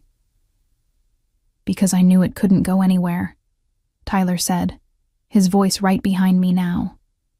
I knew that getting involved with you would put you in danger, that my world would eventually touch yours, and when it did, it would destroy whatever we might have built. And yet, here we are, I said bitterly. Your world touched mine anyway, and now I'm in danger because of you, just like you feared. Yes, Tyler agreed. The irony isn't lost on me. I turned to face him and was surprised to find him closer than I'd realized. Close enough that I could see the fine lines around his eyes, the shadow of stubble on his jaw, the genuine regret in his expression. What do you want from me, Tyler? I asked. Forgiveness? Understanding? Permission to assuage your guilt? I want you to know the truth, he said simply. All of it, including the fact that when you opened your door 2 nights ago, part of me was terrified. Not because of Carmine or the danger, but because I knew I was bringing you into my world, despite every effort I'd made to keep you out of it. You could have gone to anyone's door, I pointed out. Why mine specifically? Tyler's hand came up, his fingers barely touching my cheek. Because I remembered which building was yours. Because some part of me, the part that's been thinking about you for 6 months, wanted an excuse to see you again. Even if it was dangerous. Even if it was selfish. I should have pulled away. Should have told him that his confession changed nothing. That I was still just a waitress caught up in his dangerous world, counting the days until I could go home. But I couldn't deny the flutter in my chest, the way my body responded to his proximity. I don't know what to believe anymore, I whispered. Believe this, Tyler said, his voice low and intense. Everything I told you about the danger is true. Everything I'm doing to keep you safe is real. And everything I felt that day in the cafe, everything Michael felt, was genuine. That man exists, Tessa. He's just buried under a lot of complicated, dangerous reality. A door slammed somewhere in the house, breaking the moment. Tyler stepped back, his professional mask sliding into place with practiced ease. That'll be Marco with the morning reports, he said, his tone shifting back to business. I need to deal with some things. Will you be okay? I nodded, not trusting my voice. Tyler studied me for another moment, as if memorizing my face, then left the study. I heard his voice in the hallway, speaking rapid Italian to Marco, the words too quick for me to follow. I sank back into the chair, my mind reeling. 6 months ago, I'd met a man named Michael in a cafe. We'd shared an afternoon that I'd thought about more often than I cared to admit, wondering what might have been if he'd called like he'd promised. Now I knew. Michael was Tyler, and the fairy tale afternoon had been built on lies. But was it really lies if the connection had been real? If the man I'd talked to that day was a true version of Tyler, just wearing a different name? I didn't know. Didn't know what to think or feel or do with this information. A soft knock on the doorframe made me look up. Theo stood there in his pajamas, his dark hair adorably mussed from sleep, holding his stuffed lion. Miss Tessa? He said hesitantly. Are you sad? I managed a smile, gesturing for him to come in. Just thinking, sweetheart. Are you hungry? Should we make some breakfast? His face lit up. Can we make pancakes? Papa never makes them right. They're always too flat. I laughed despite everything, standing and taking his small hand. Then let's show your papa how it's done properly. As we walked to the kitchen together, Theo chattering about the perfect pancake thickness, I felt some of my turmoil settle. Whatever complicated history Tyler and I had, whatever danger lurked outside these walls, in this moment, I could make pancakes with a sweet little boy who just wanted breakfast. The kitchen was empty when we arrived, Tyler presumably still dealing with business. I found ingredients and began mixing batter while Theo sat on the counter, swinging his legs and directing me with the seriousness of a master chef. "You have to let the bubbles pop before you flip them," he instructed. "That's the secret." "Your nonna teach you that?" I asked, pouring the first pancake onto the griddle. "Yes. She knows everything about cooking." His expression grew wistful. "I miss her. We haven't visited in a long time because Papa says it's not safe right now." The casual mention of danger, so normalized in this child's life, made my heart ache. "I'm sure you'll see her soon," I said, hoping it was true. We'd made a stack of reasonably successful pancakes when Tyler returned, his expression lightening slightly at the sight of us together. "Something smells good," he observed, leaning against the doorframe. "Miss Tessa makes proper pancakes," Theo announced proudly. "Not flat ones like yours, Papa." Tyler pressed a hand to his chest in mock offense. "My pancakes are not flat. They're delicate." "They're flat," Theo and I said in unison, and then laughed at the synchronicity. Tyler's eyes met mine over Theo's head, and something passed between us. An acknowledgement of the complicated truth that now lay between us, but also an understanding that for Theo's sake, we would maintain normalcy. We would be adults about this. We ate breakfast together, the conversation light and easy on the surface. Tyler asked about my plans for the day, suggested I might enjoy the library or the gardens. Theo begged me to play cards with him again, and I agreed, grateful for the distraction. After breakfast, Tyler retreated to his study to make calls, and I spent the morning with Theo. We built elaborate racetracks using books as ramps, created stories for each of his toy cars, and drew pictures of fantastical creatures. The boy's imagination was boundless, and his laughter was infectious. Around noon, Marco appeared in the doorway of Theo's playroom. "Miss Reeves," he said, his accent thick. "Mr. Valentino would like to see you in his study when you have a moment." The formal tone made my stomach tighten. This wasn't a casual invitation. This was a summons. "I'll be right there," I said, then turned to Theo. "Think you can work on that castle drawing we started while I talk to your papa?" Theo nodded, already reaching for his crayons. I followed Marco downstairs, my apprehension growing with each step. Tyler was on the phone when I entered, but he gestured for me to sit. He was speaking in Italian, his tone clipped and businesslike. I caught my name once, then Carmine's, but nothing else I could understand. He ended the call and set the phone down, his expression grave.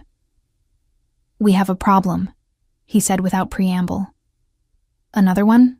I asked, trying for levity that fell flat. "Carmine has made contact," Tyler said. "He wants to meet, to negotiate." "Negotiate what?" Tyler's jaw tightened. "You. He wants to confirm that you're actually important to me before he makes his next move.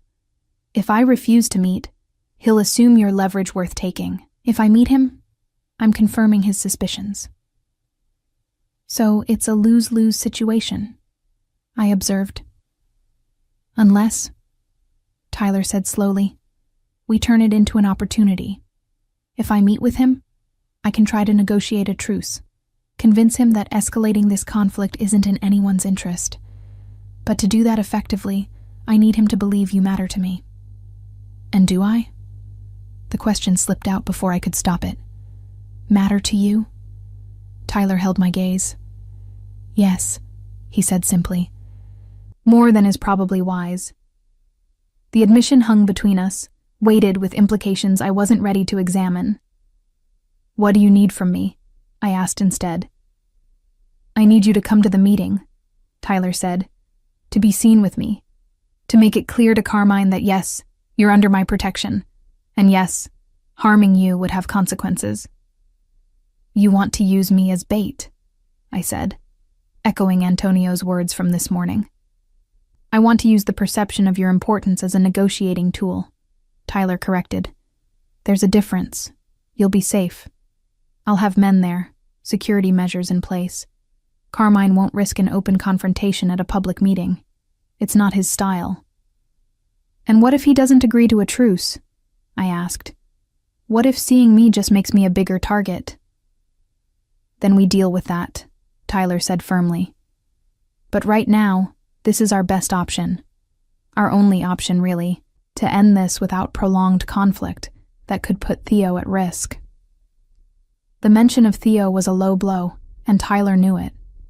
He watched me process, watched me realize that I cared about that little boy's safety enough to take risks I wouldn't take for my own. When? I asked quietly. Tomorrow night. A restaurant in Manhattan, very public, very safe. You'll sit with me, have dinner, show a united front. That's all I'm asking. That's all?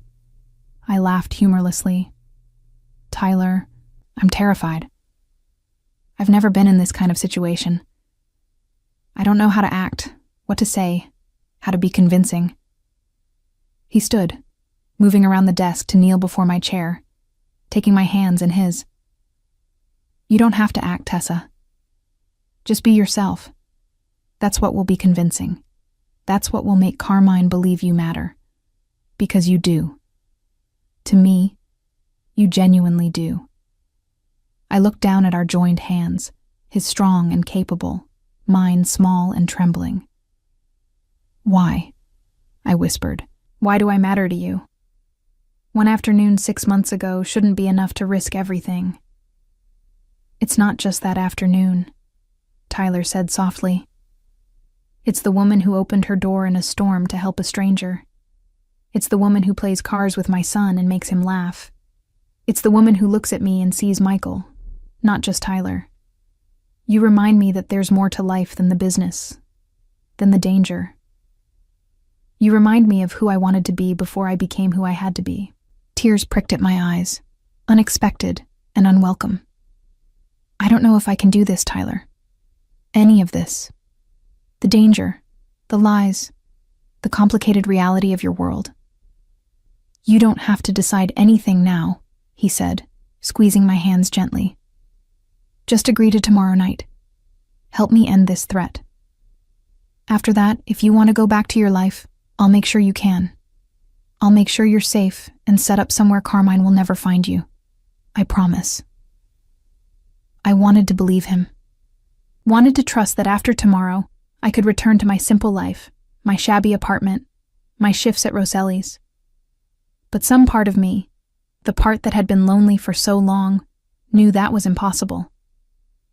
I'd seen too much, felt too much, connected too deeply with both Tyler and Theo to simply walk away and pretend none of this had happened. Okay, I said finally. I'll do it. For Theo. Tyler's expression softened. Thank you. He stood, pulling me to my feet. I promise you, Tessa, I will keep you safe. No matter what happens tomorrow, no matter what Carmine tries, you will be protected. As I left his study and climbed the stairs back to Theo's playroom, I tried to believe Tyler's promise. Tried to convince myself that tomorrow night would end this nightmare and I could return to normal.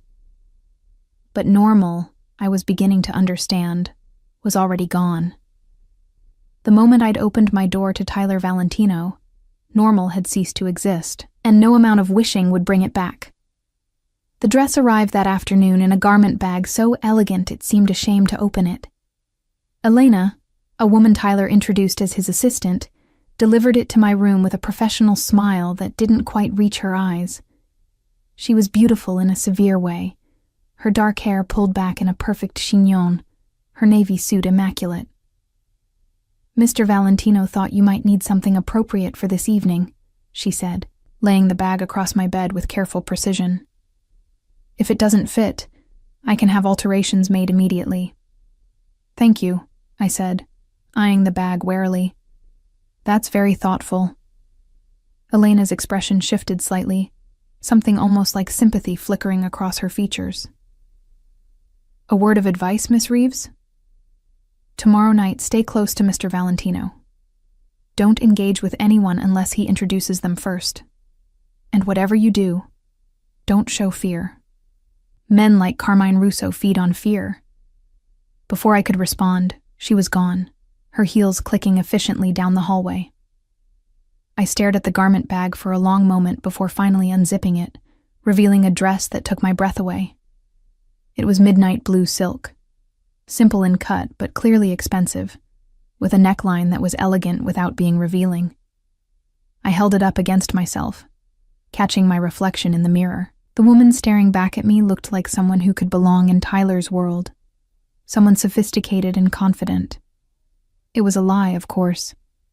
Underneath the silk would still be just Tessa, the waitress who counted pennies and wore secondhand clothes. But maybe, I thought, for one night I could pretend to be someone else. Someone brave enough to face down a man who made his living through violence and intimidation. I spent the rest of the afternoon with Theo, who was blissfully unaware of the tension that had settled over the house.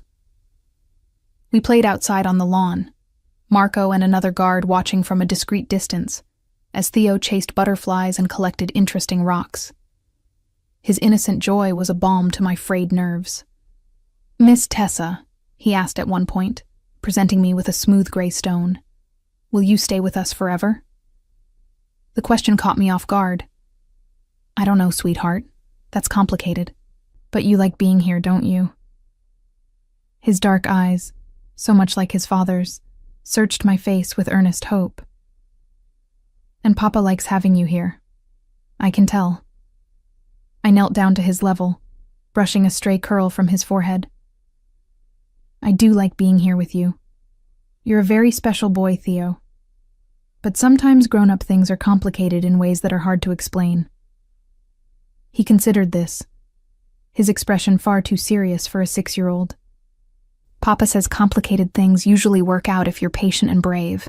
Maybe you just need to be patient and brave." Out of the mouths of babes. I pulled him into a hug, fighting back unexpected tears. Maybe you're right. That evening, Tyler insisted on having an early dinner so Theo could eat with us before his bedtime. The meal was quieter than the night before, Tyler's tension evident in the set of his shoulders, the way he kept checking his phone. He caught me watching him and offered an apologetic smile. "Sorry, just coordinating security for tomorrow." "It's fine," I said, though my own anxiety was building with each passing hour. "Should I be worried?" "No," Tyler said firmly. "Everything is under control. Marco will drive us, and we'll have 4 other men positioned throughout the restaurant and surrounding area. Carmine knows better than to try anything in such a public setting." "Then why do you look worried?" I asked quietly, conscious of Theo listening from his end of the table. Tyler's eyes met mine, and in them I saw something I hadn't seen before. Real fear, carefully controlled but unmistakable. Because even the best laid plans can go wrong, and if something happens to you because of me. He trailed off, shaking his head. I couldn't forgive myself. The admission hung between us, weighted with everything unspoken. Theo, sensing the adult tension, pushed peas around his plate with exaggerated focus. After dinner, I helped Tyler put Theo to bed, the 3 of us falling into a routine that felt dangerously domestic. Theo insisted I read the story, a picture book about a brave knight who saved a kingdom from a dragon. As I read, Tyler sat on the edge of the bed, his hand resting on his son's small leg, and I felt a painful longing for something I'd never allowed myself to want. A family, a home, a place where I belonged. "Good night, Piccolo," Tyler murmured, kissing Theo's forehead after I'd finished the story. "Sweet dreams." "Good night, Papa." "Good night, Miss Tessa." Theo's eyes were already heavy with sleep. "Will you still be here when I wake up?" "I promise," I said, hoping it was a promise I could keep. In the hallway outside Theo's room, Tyler and I stood in awkward silence. The space between us felt charged with everything that had been said and left unsaid over the past few days. "You're good with him," Tyler said finally. "He's already attached to you. I can see it." "He's easy to love," I replied, then immediately regretted the word choice. Love. Such a small word for such enormous implications. Tyler's expression softened. "Tessa, about tomorrow. If at any point you want to leave, if you feel uncomfortable or unsafe, you tell me. I don't care what's happening with Carmine or the negotiation. Your safety comes first." "I understand," I said, though I wasn't sure I did. How could my safety come first when so much was riding on this meeting? When Tyler's truce with Carmine, possibly even Theo's safety, depended on convincing this dangerous man that I mattered. Tyler stepped closer, his hand coming up to cup my cheek with surprising gentleness. "I need you to understand something. What I said earlier, about you mattering to me, that wasn't manipulation or strategy. It's the truth. In a very short time, you've become important to me in ways I didn't expect and probably shouldn't allow." My breath caught in my throat. "Tyler, let me finish," he interrupted gently. "Tomorrow night, Carmine will look for weakness. He'll try to determine if you're genuinely important or if this is all an act. And the truth is, it's not an act. Not for me. Whatever happens after this is resolved. Whatever you decide about your future, I want you to know that." Before I could respond, before I could process what he was saying, he leaned down and pressed his lips to mine. The kiss was soft, tentative, nothing like the passionate embrace I might have expected. It was a question, not a demand, asking permission rather than taking. I found myself responding, my hands finding their way to his chest, feeling his heart hammering beneath my palms. The kiss deepened slightly, his arm wrapping around my waist to pull me closer, and for a moment, nothing else existed. Not the danger, not the complicated reality of his world, not the uncertainty of tomorrow. When we finally broke apart, both breathless, Tyler rested his forehead against mine. "I've wanted to do that since you opened your door 3 nights ago," he admitted. "Even though you knew it was a terrible idea," I asked, my voice unsteady. "Especially because I knew it was a terrible idea." He smiled, a genuine expression that transformed his face. "I've never been good at resisting terrible ideas." I laughed despite everything, the sound surprising us both. "Well, that's reassuring given that I'm about to walk into a meeting with a mob boss on your arm." Tyler's smile faded slightly. "You don't have to do this. I can find another way." "No," I said, surprising myself with my certainty. "I'm doing this. For Theo, for you, and maybe a little bit for myself. I'm tired of being invisible, of being someone things happen to. Tomorrow night, I choose to be someone who acts." Pride flickered in Tyler's eyes. "You're braver than you know, Tessa Reeves." "Or more foolish," I countered. "The jury's still out." We said goodnight, and I retreated to my room, my lips still tingling from his kiss, my mind racing with everything that had transpired. I lay in bed for hours, watching shadows play across the ceiling, trying to prepare myself mentally for what tomorrow would bring. Sleep, when it finally came, was fitful and filled with anxious dreams. The next morning dawned gray and threatening rain. I woke early, my stomach in knots, and found Tyler already in the kitchen making coffee. He looked like he'd slept as poorly as I had, dark circles shadowing his eyes despite his otherwise immaculate appearance. "Morning," he said, handing me a mug. "How are you feeling?" "Terrified," I admitted, "but ready, I think." We spent the day in careful preparation. Elena returned mid-morning with a woman named Sophia, who did my hair and makeup with professional efficiency. I watched in the mirror as I was transformed, my hair styled in elegant waves, my makeup subtle but polished, emphasizing my features without looking overdone. "You look beautiful," Tyler said when I emerged from my room that evening in the midnight blue dress. He'd changed into a charcoal suit that emphasized his broad shoulders, a dark shirt underneath that made his eyes seem even more intense. "I look like I'm playing dress-up," I said, tugging nervously at the dress. "You look like you belong," Tyler corrected, offering his arm. "Ready?" "No," I wanted to say. "I'll never be ready." But instead, I nodded and took his arm, letting him guide me downstairs where Marco waited with the SUV. The drive into Manhattan was silent, tension thick in the air. Tyler held my hand, his thumb tracing absent patterns on my wrist that I suspected were meant to be soothing, but only heightened my awareness of him. The restaurant was in Midtown, an exclusive Italian establishment with a name I couldn't pronounce. As we pulled up to the valet stand, I could see several men in dark suits positioned strategically around the entrance. Tyler's security, I assumed, though they blended seamlessly with the upscale crowd. "Remember," Tyler murmured as Marco opened our door, "stay close to me. Let me do the talking. And don't be afraid to show that you care about me. That's what will make this convincing." I nodded, my mouth too dry to speak. Tyler helped me from the car, his hand immediately finding the small of my back in a possessive gesture that felt both protective and genuine.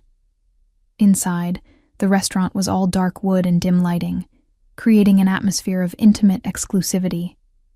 A maitre d' approached immediately, his professional smile faltering slightly when he recognized Tyler. "Mr. Valentino, welcome. Your table is ready." We were led to a private section in the back, separated from the main dining area by frosted glass partitions. And there, already seated at a table with two large men flanking him, was Carmine Russo. He was older than I'd expected, perhaps 60, with silver hair and the kind of face that might have been handsome once, but was now marked by age and, I suspected, cruelty. His eyes, when they landed on me, were assessing and cold. "Tyler," he said, not standing. "So good of you to accept my invitation." His accent was thicker than Tyler's, his English deliberate. And this must be the mysterious young woman causing all this excitement. "Carmine?" Tyler's voice was controlled, polite, but I could feel the tension in his body. "This is Tessa Reeves. Tessa, Carmine Russo." I managed a small nod, not trusting my voice. Carmine's smile widened, revealing perfectly white teeth that reminded me of a shark. "Please sit." He gestured to the chairs opposite him. "Let's have a civilized dinner, shall we? No need for unpleasantness when we can break bread together like reasonable men." Tyler helped me into my chair before taking his own, positioning himself slightly between Carmine and me.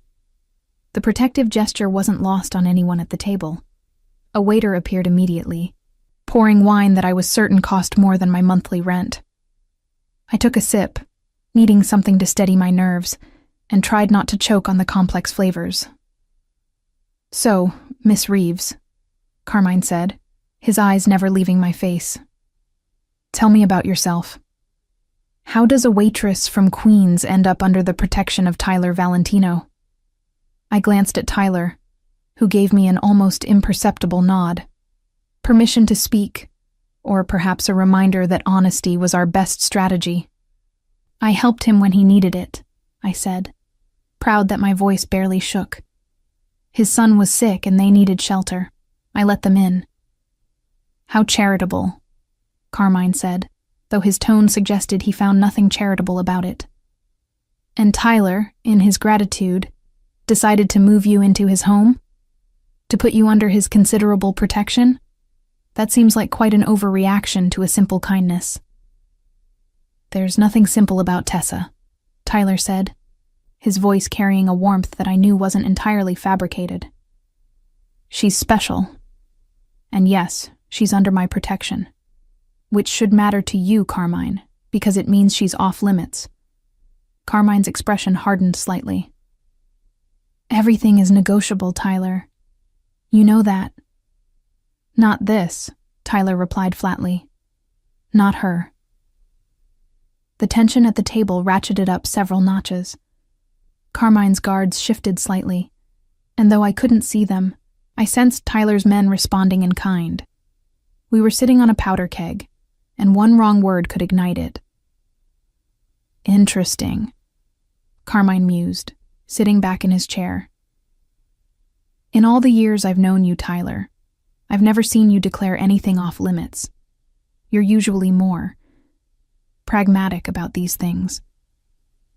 People change, Tyler said simply. Or they develop weaknesses, Carmine countered. He turned his attention back to me, his smile returning but not reaching his eyes. Tell me, Miss Reeves, are you a weakness? Or are you something more? The question hung in the air, loaded with implications I only partially understood. I felt Tyler tense beside me, his hand finding mine under the table and squeezing gently. I'm just someone who helped when help was needed, I said carefully. I don't know anything about Mr. Valentino's business. I'm not involved in whatever conflict exists between you. I'm just me. Just you, Carmine repeated thoughtfully. And yet, here you are, wearing a dress that costs more than you make in a month, sitting at a table with two of the most dangerous men in the city. Does that not concern you, Miss Reeves? Of course it concerns me, I admitted, deciding that honesty was indeed my best weapon. I'm terrified, actually, but I'm here because Tyler asked me to be, and because he's promised to keep me safe, and I believe him. Something flickered in Carmine's eyes. Surprise, perhaps, or calculation. You believe him, even knowing what he is, what he's done? I know he's a good father, I said firmly. I know he kept his son safe when you tried to kill them both. And I know he's shown me more kindness in 3 days than most people show strangers in a lifetime. So yes, I believe him. The silence that followed my declaration was deafening. Tyler's hand tightened on mine, and I couldn't tell if it was a warning or encouragement. Finally, Carmine laughed, the sound unexpected and genuine. Well, Tyler, it seems you've found yourself a true believer. That's rare in our world. Dangerous, but rare. Which is why she remains untouched, Tyler said, his voice carrying an edge of steel. Whatever business you and I have, Carmine, Tessa is not part of it. She's not a piece on the board. She's not leverage. She's simply someone I care about, and who I will protect with everything at my disposal. Carmine studied us both for a long moment, his expression unreadable. Then he nodded slowly, as if coming to some internal decision. Very well, he said. I believe you, Tyler. I believe she matters to you, which means we have something to discuss. A truce, perhaps. Terms we can both live with. The tension bled from Tyler's shoulders, though his guard remained up. I'm listening. What followed was a carefully choreographed negotiation. 2 powerful men discussing territory and tribute and arrangements I only partially understood. I sat quietly, playing my role as the woman who mattered, whose presence at Tyler's side communicated something important without words. Occasionally, Carmine would glance at me, as if checking to see if I was still there, still real. And each time, I met his gaze steadily, refusing to show the fear that churned in my gut. The meal itself was extraordinary, course after course of expertly prepared Italian cuisine. I ate mechanically, tasting nothing, focused on maintaining my composure, while Tyler and Carmine negotiated the peace. Finally, as dessert was being cleared, Carmine leaned back in his chair with a satisfied expression. I think we understand each other, Tyler. Your territory remains yours, with the agreed-upon adjustments, and in return, you stay out of the port operation I'm developing. Agreed, Tyler said, and Tessa remains off limits. No surveillance, no contact, no threats. She was never really a target, Carmine admitted. Just a curiosity. A way to understand what was important to you. Now I know. He stood, his guards immediately moving to flank him. Enjoy the rest of your evening, Tyler. Miss Reeves, it was illuminating to meet you. After Carmine left, Tyler and I sat in silence for a moment, the adrenaline slowly draining from my system. Is it over? I asked quietly. Yes, Tyler said, relief evident in his voice. It's over. You're safe now. I should have felt relieved, should have been celebrating the end of the immediate threat. Instead, I felt strangely hollow, as if something had been lost along with the danger. What happens now? I asked as Tyler helped me to my feet. He looked at me, his dark eyes searching my face. Now, you get to decide. You can go back to your life as I promised, or... He trailed off, as if afraid to finish the sentence. Or, I prompted, or you can consider staying, not because of danger or protection, but because you want to, because what's growing between us is worth exploring.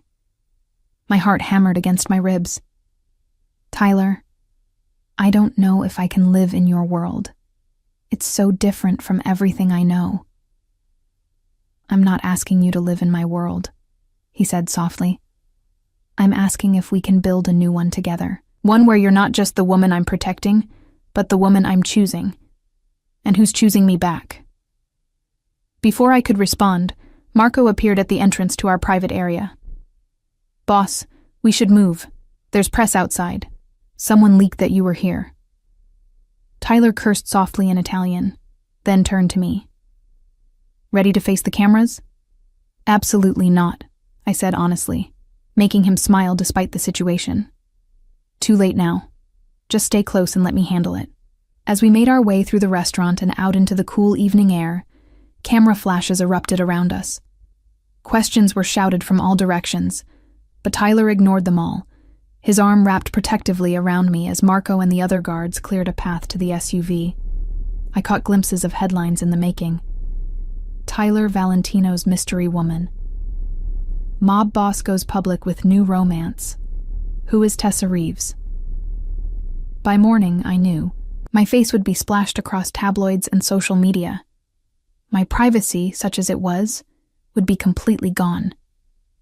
Everyone in the city would know my name, my face, my connection to Tyler Valentino.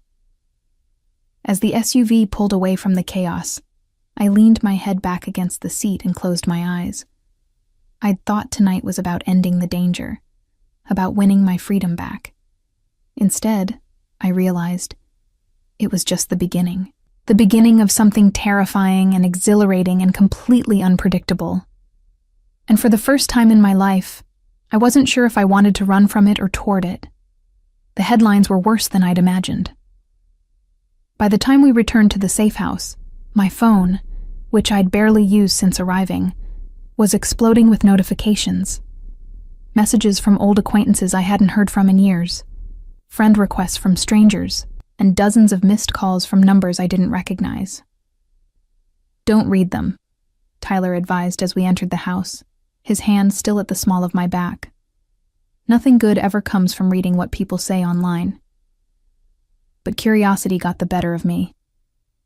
While Tyler checked in with his security team, I retreated to my room and pulled up the news on my phone. The photos were everywhere.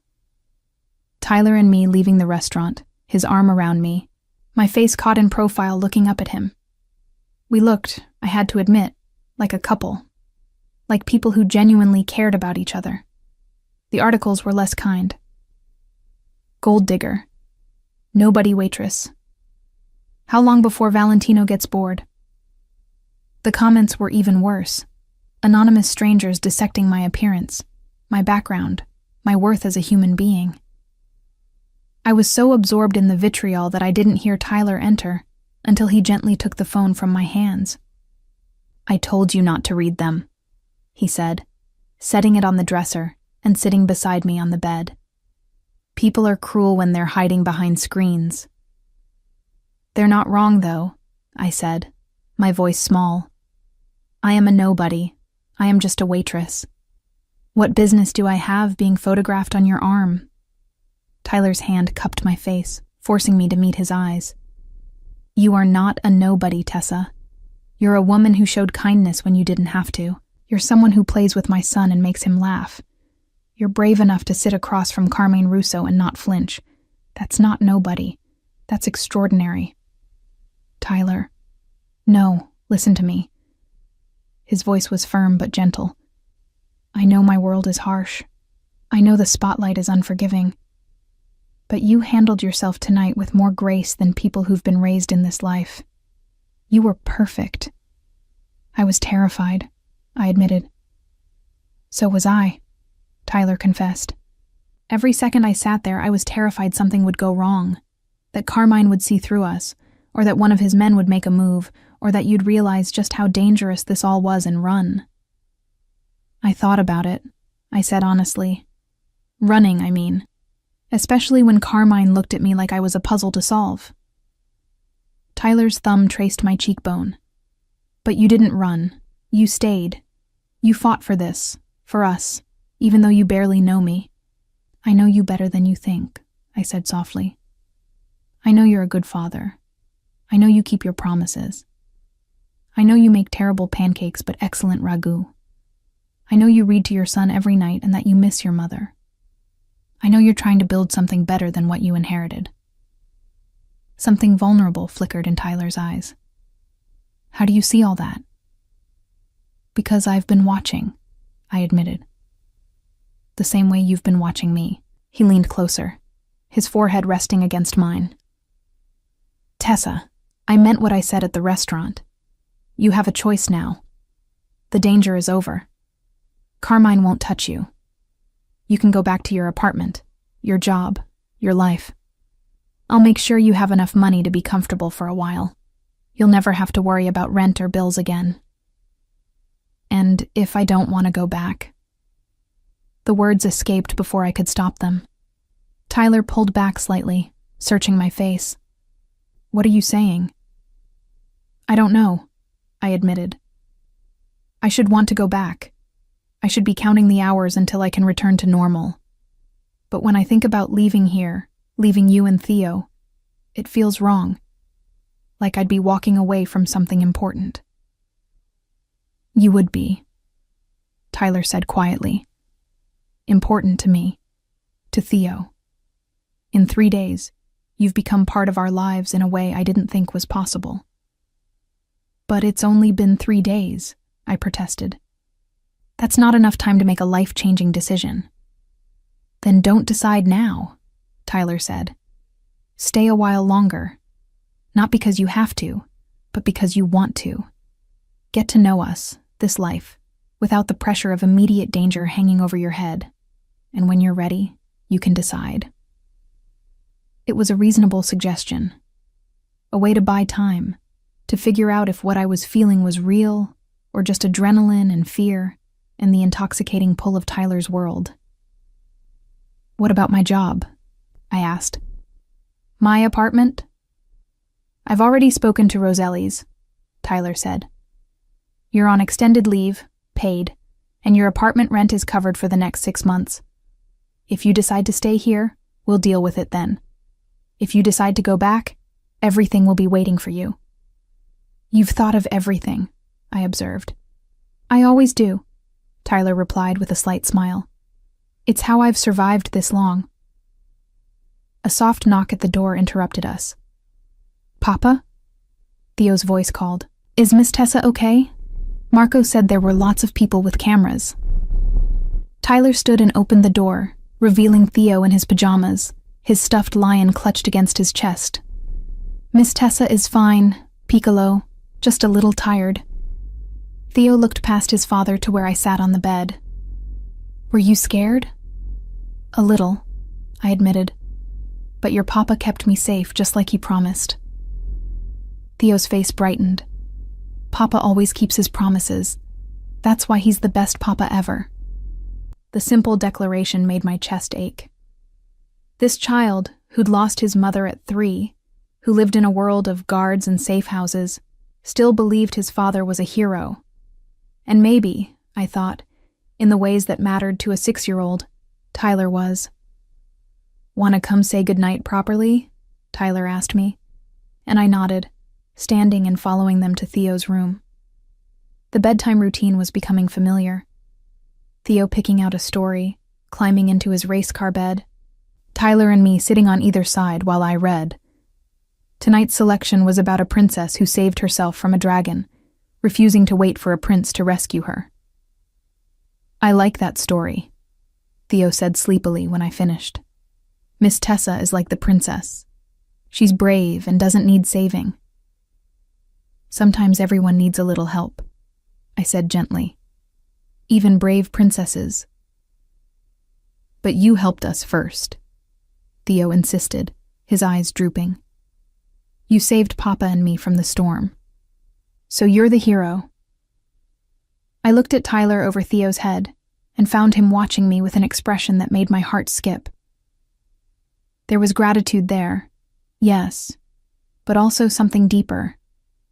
Something that looked dangerously like love. After Theo fell asleep, we stood in the hallway again, the house quiet around us. "He's right, you know," Tyler said softly. "You did save us, in more ways than one." "I just opened a door," I protested weakly. "You opened a door," Tyler agreed, stepping closer, "and let light into a life that had been dark for a long time. That's not nothing, Tessa. That's everything." He kissed me then, deeper than the tentative kiss from the night before. This was a claiming, a promise, a question all wrapped into one. His hands tangled in my hair, pulling me closer, and I melted into him, letting myself feel what I'd been fighting since the moment he'd walked into my life. Want. Need. The terrifying possibility of love. When we finally broke apart, both breathing hard, Tyler rested his forehead against mine. "Stay," he whispered. "Please, Tessa. Give us a chance. Give me a chance to show you that this could work." "I'm scared," I admitted. "Of your world, of getting hurt, of not being enough." "I'm scared too," Tyler said. "Terrified, actually. I haven't let anyone close since Theo's mother died. Haven't wanted to risk it. But you make me want to risk everything." "Tyler, you don't have to answer now," he interrupted gently. "Just think about it. Sleep on it. In the morning, we can talk more. But tonight, just know that I want you here. Not because you're in danger or because I need to protect you, but because when you're here, everything feels right, like pieces finally fitting together." I nodded, unable to form words past the emotion clogging my throat. Tyler kissed my forehead gently, then stepped back. "Good night, Tessa. Sweet dreams." I retreated to my room, my mind spinning with everything that had happened, everything that had been said. I changed into the silk pajamas that still felt too luxurious to be real, and climbed into bed. Sleep eluded me for hours. I stared at the ceiling, running through scenarios. What would my life look like if I stayed? Would I become some kind of permanent houseguest, awkwardly existing in Tyler's world without a real place in it? Or could I carve out a role for myself, become someone who mattered beyond being the woman Tyler was protecting? And what about Theo? I'd already grown attached to the sweet, imaginative boy. If I stayed and things didn't work out with Tyler, leaving would hurt Theo too. Was it fair to let him get more attached when I didn't know if I could commit to this life? But then I thought about going back to my apartment, to the loneliness, the endless shifts, the life where nobody really saw me, where I was just another invisible service worker, easily replaced and quickly forgotten. Here, I was seen. Tyler saw me. Theo saw me. Even the guards nodded respectfully when I passed. For the first time in years, I felt like I mattered. Was that enough to base a life-changing decision on? The need to be seen? To matter? I must have finally dozed off because I woke to sunlight streaming through the windows and the sound of voices downstairs. I checked my phone. 9 in the morning. Later than I usually slept. After showering and dressing in jeans and a soft sweater from the wardrobe that had mysteriously appeared in the closet, I made my way downstairs. The voices were coming from the kitchen, and I paused in the doorway at the scene before me. Tyler and Theo were making breakfast, flour dusting both of their faces. Theo stood on a step stool, carefully measuring ingredients into a bowl, while Tyler supervised, his large hands guiding his son's smaller ones. They were laughing, Theo's giggles infectious, as Tyler said something in Italian that made the boy dissolve into fresh laughter. "What are we making?" I asked, announcing my presence. "Nonna's biscotti," Theo announced proudly. "For you. Papa said you liked the cookies from the bakery, so we're making special ones." My heart clenched painfully. They were making cookies for me. This powerful, dangerous man and his sweet son were covered in flour, making biscotti, because I'd casually mentioned liking cookies. "That's very sweet of you both," I managed, my voice thick with emotion. Tyler looked up, and the expression on his face when he saw me nearly undid me completely.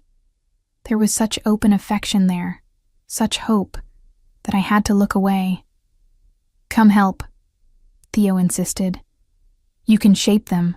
Papa says I'm not good at making them even." I moved into the kitchen, accepting the apron Tyler offered, and joined them in the cheerful chaos of baking.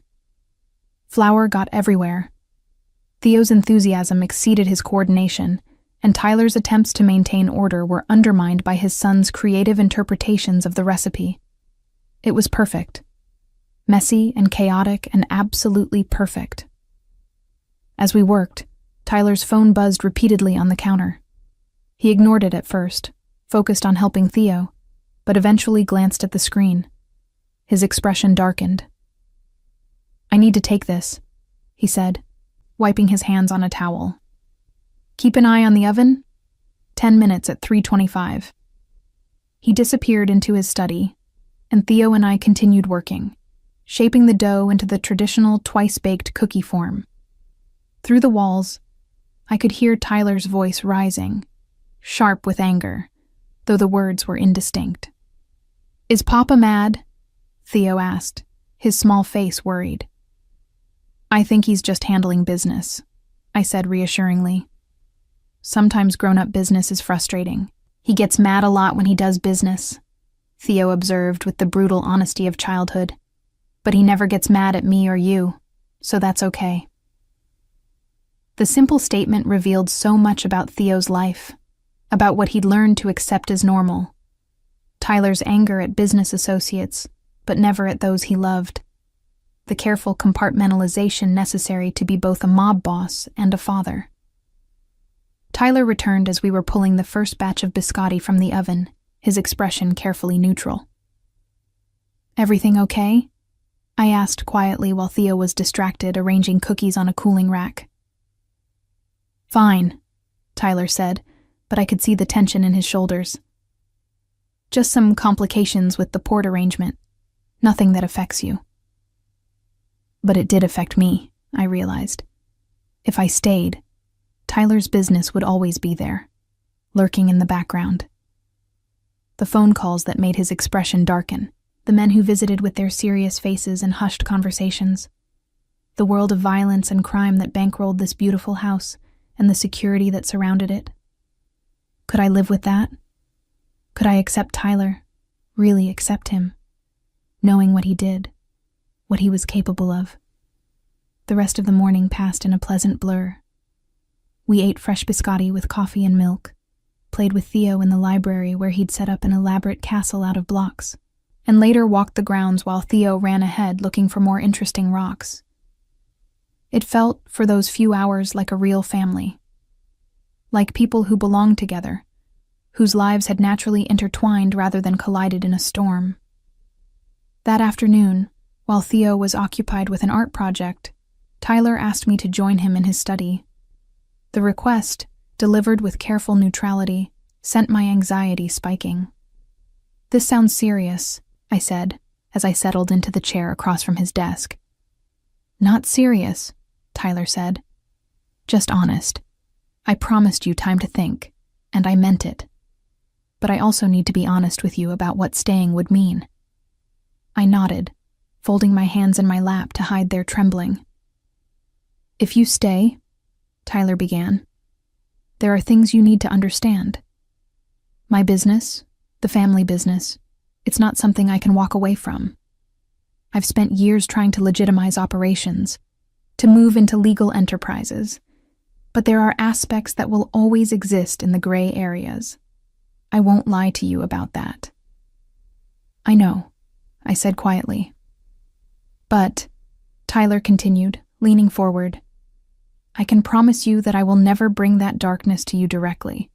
You and Theo will remain separate from the dangerous aspects of my work. Protected, shielded. You'll never be asked to participate or even witness anything illegal." "But I'll know," I said.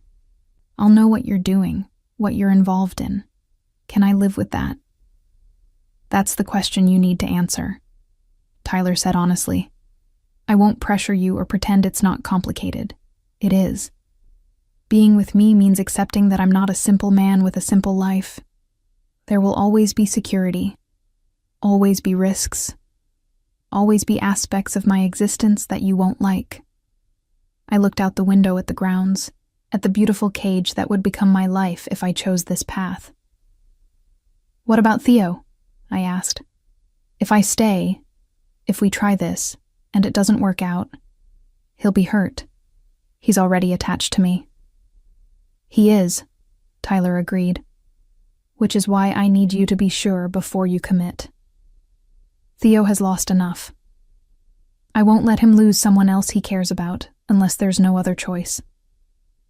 The weight of that responsibility settled over me. This wasn't just about Tyler and me. It was about a 6-year-old boy who'd already experienced too much loss. "I need to think," I said finally. "Really think, not just react emotionally. Can I have until tomorrow?" "Take as long as you need," Tyler said. "Though I hope you'll stay at least through the weekend. Theo would be disappointed if you left suddenly." That evening, after Theo was in bed, I stood on the back porch overlooking the pond where Tyler had brought me that first night.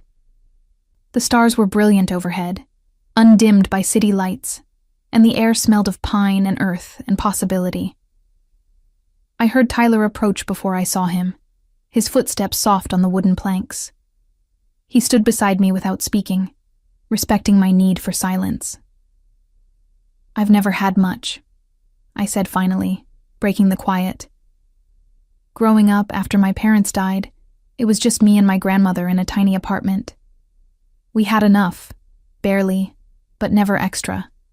Never luxury, never security. When she died, I was terrified I'd end up on the streets, that I'd lose even the little I had." Tyler remained silent, letting me talk. "I've spent 3 years living paycheck to paycheck, always one emergency away from disaster, always alone, always invisible. And I told myself that was okay, that I was strong enough to handle it, that I didn't need anyone. But," Tyler prompted gently, "but I was lying to myself," I admitted. "I'm tired of being alone, tired of being invisible, tired of just surviving instead of living. When I'm here with you and Theo, I feel like I matter, like I'm part of something bigger than myself." "You do matter," Tyler said softly, "more than you know." I turned to face him, needing to see his expression in the moonlight. "But is that enough? Is the feeling of mattering enough to base a life on? What happens when the novelty wears off? When you realize I'm just an ordinary woman with nothing special to offer?" Tyler's hands cupped my face, his touch gentle but firm. "Tessa, listen to me. You are not ordinary. You're brave and kind and strong. You faced down Carmine Russo without flinching. You play with my son and make him laugh. You opened your door to a stranger in a storm. That's not ordinary. That's extraordinary." "You keep saying that," I whispered. But I don't feel extraordinary. I feel scared and out of my depth, and like I'm about to make either the best or worst decision of my life. Maybe it's both, Tyler suggested. Maybe the best decisions are always a little terrifying. He kissed me then, soft and sweet, a question rather than a demand. And in that kiss, I found my answer. When we broke apart, I took a deep breath. "I'll stay," I said. "Not forever, not yet. But I'll stay and see where this goes. Give us a real chance." The relief and joy that flooded Tyler's face was answer enough. He pulled me into his arms, holding me close, and I let myself melt into his embrace. "Thank you," he whispered against my hair. "Thank you for taking this chance. I promise you, Tessa, I will do everything in my power to make you happy, to make this work." "Don't make promises you can't keep," I said, but there was no heat in the words. "I always keep my promises," Tyler replied, echoing his son's earlier declaration. "Always." As we stood there under the stars, wrapped in each other's arms, I felt something shift inside me. The loneliness that had been my constant companion for so long began to recede, replaced by something warmer, more hopeful. I was taking a risk, a huge, potentially life-altering risk. Tyler's world was dangerous and complicated, and there were no guarantees that this would work out. But for the first time in years, I felt like I was choosing my life rather than just surviving it. I was choosing to be seen, to matter, to belong. I was choosing Tyler and Theo, and the possibility of something beautiful growing from the chaos of that stormy night. 3 days ago, I'd opened my door to a stranger and his son, seeking shelter from a storm. I'd had no idea that simple act of kindness would lead me here, to this moment, to this choice. But standing in Tyler's arms, thinking about Theo sleeping peacefully upstairs, I couldn't regret it. Whatever came next, whatever challenges we'd face, I'd chosen this path with open eyes. I'd chosen to stay, to see where this journey would lead, to build something new with a man who'd started as a stranger and was becoming something so much more. The storm had passed, but what it had left behind was just beginning to take shape. A new life, a new family, a new future.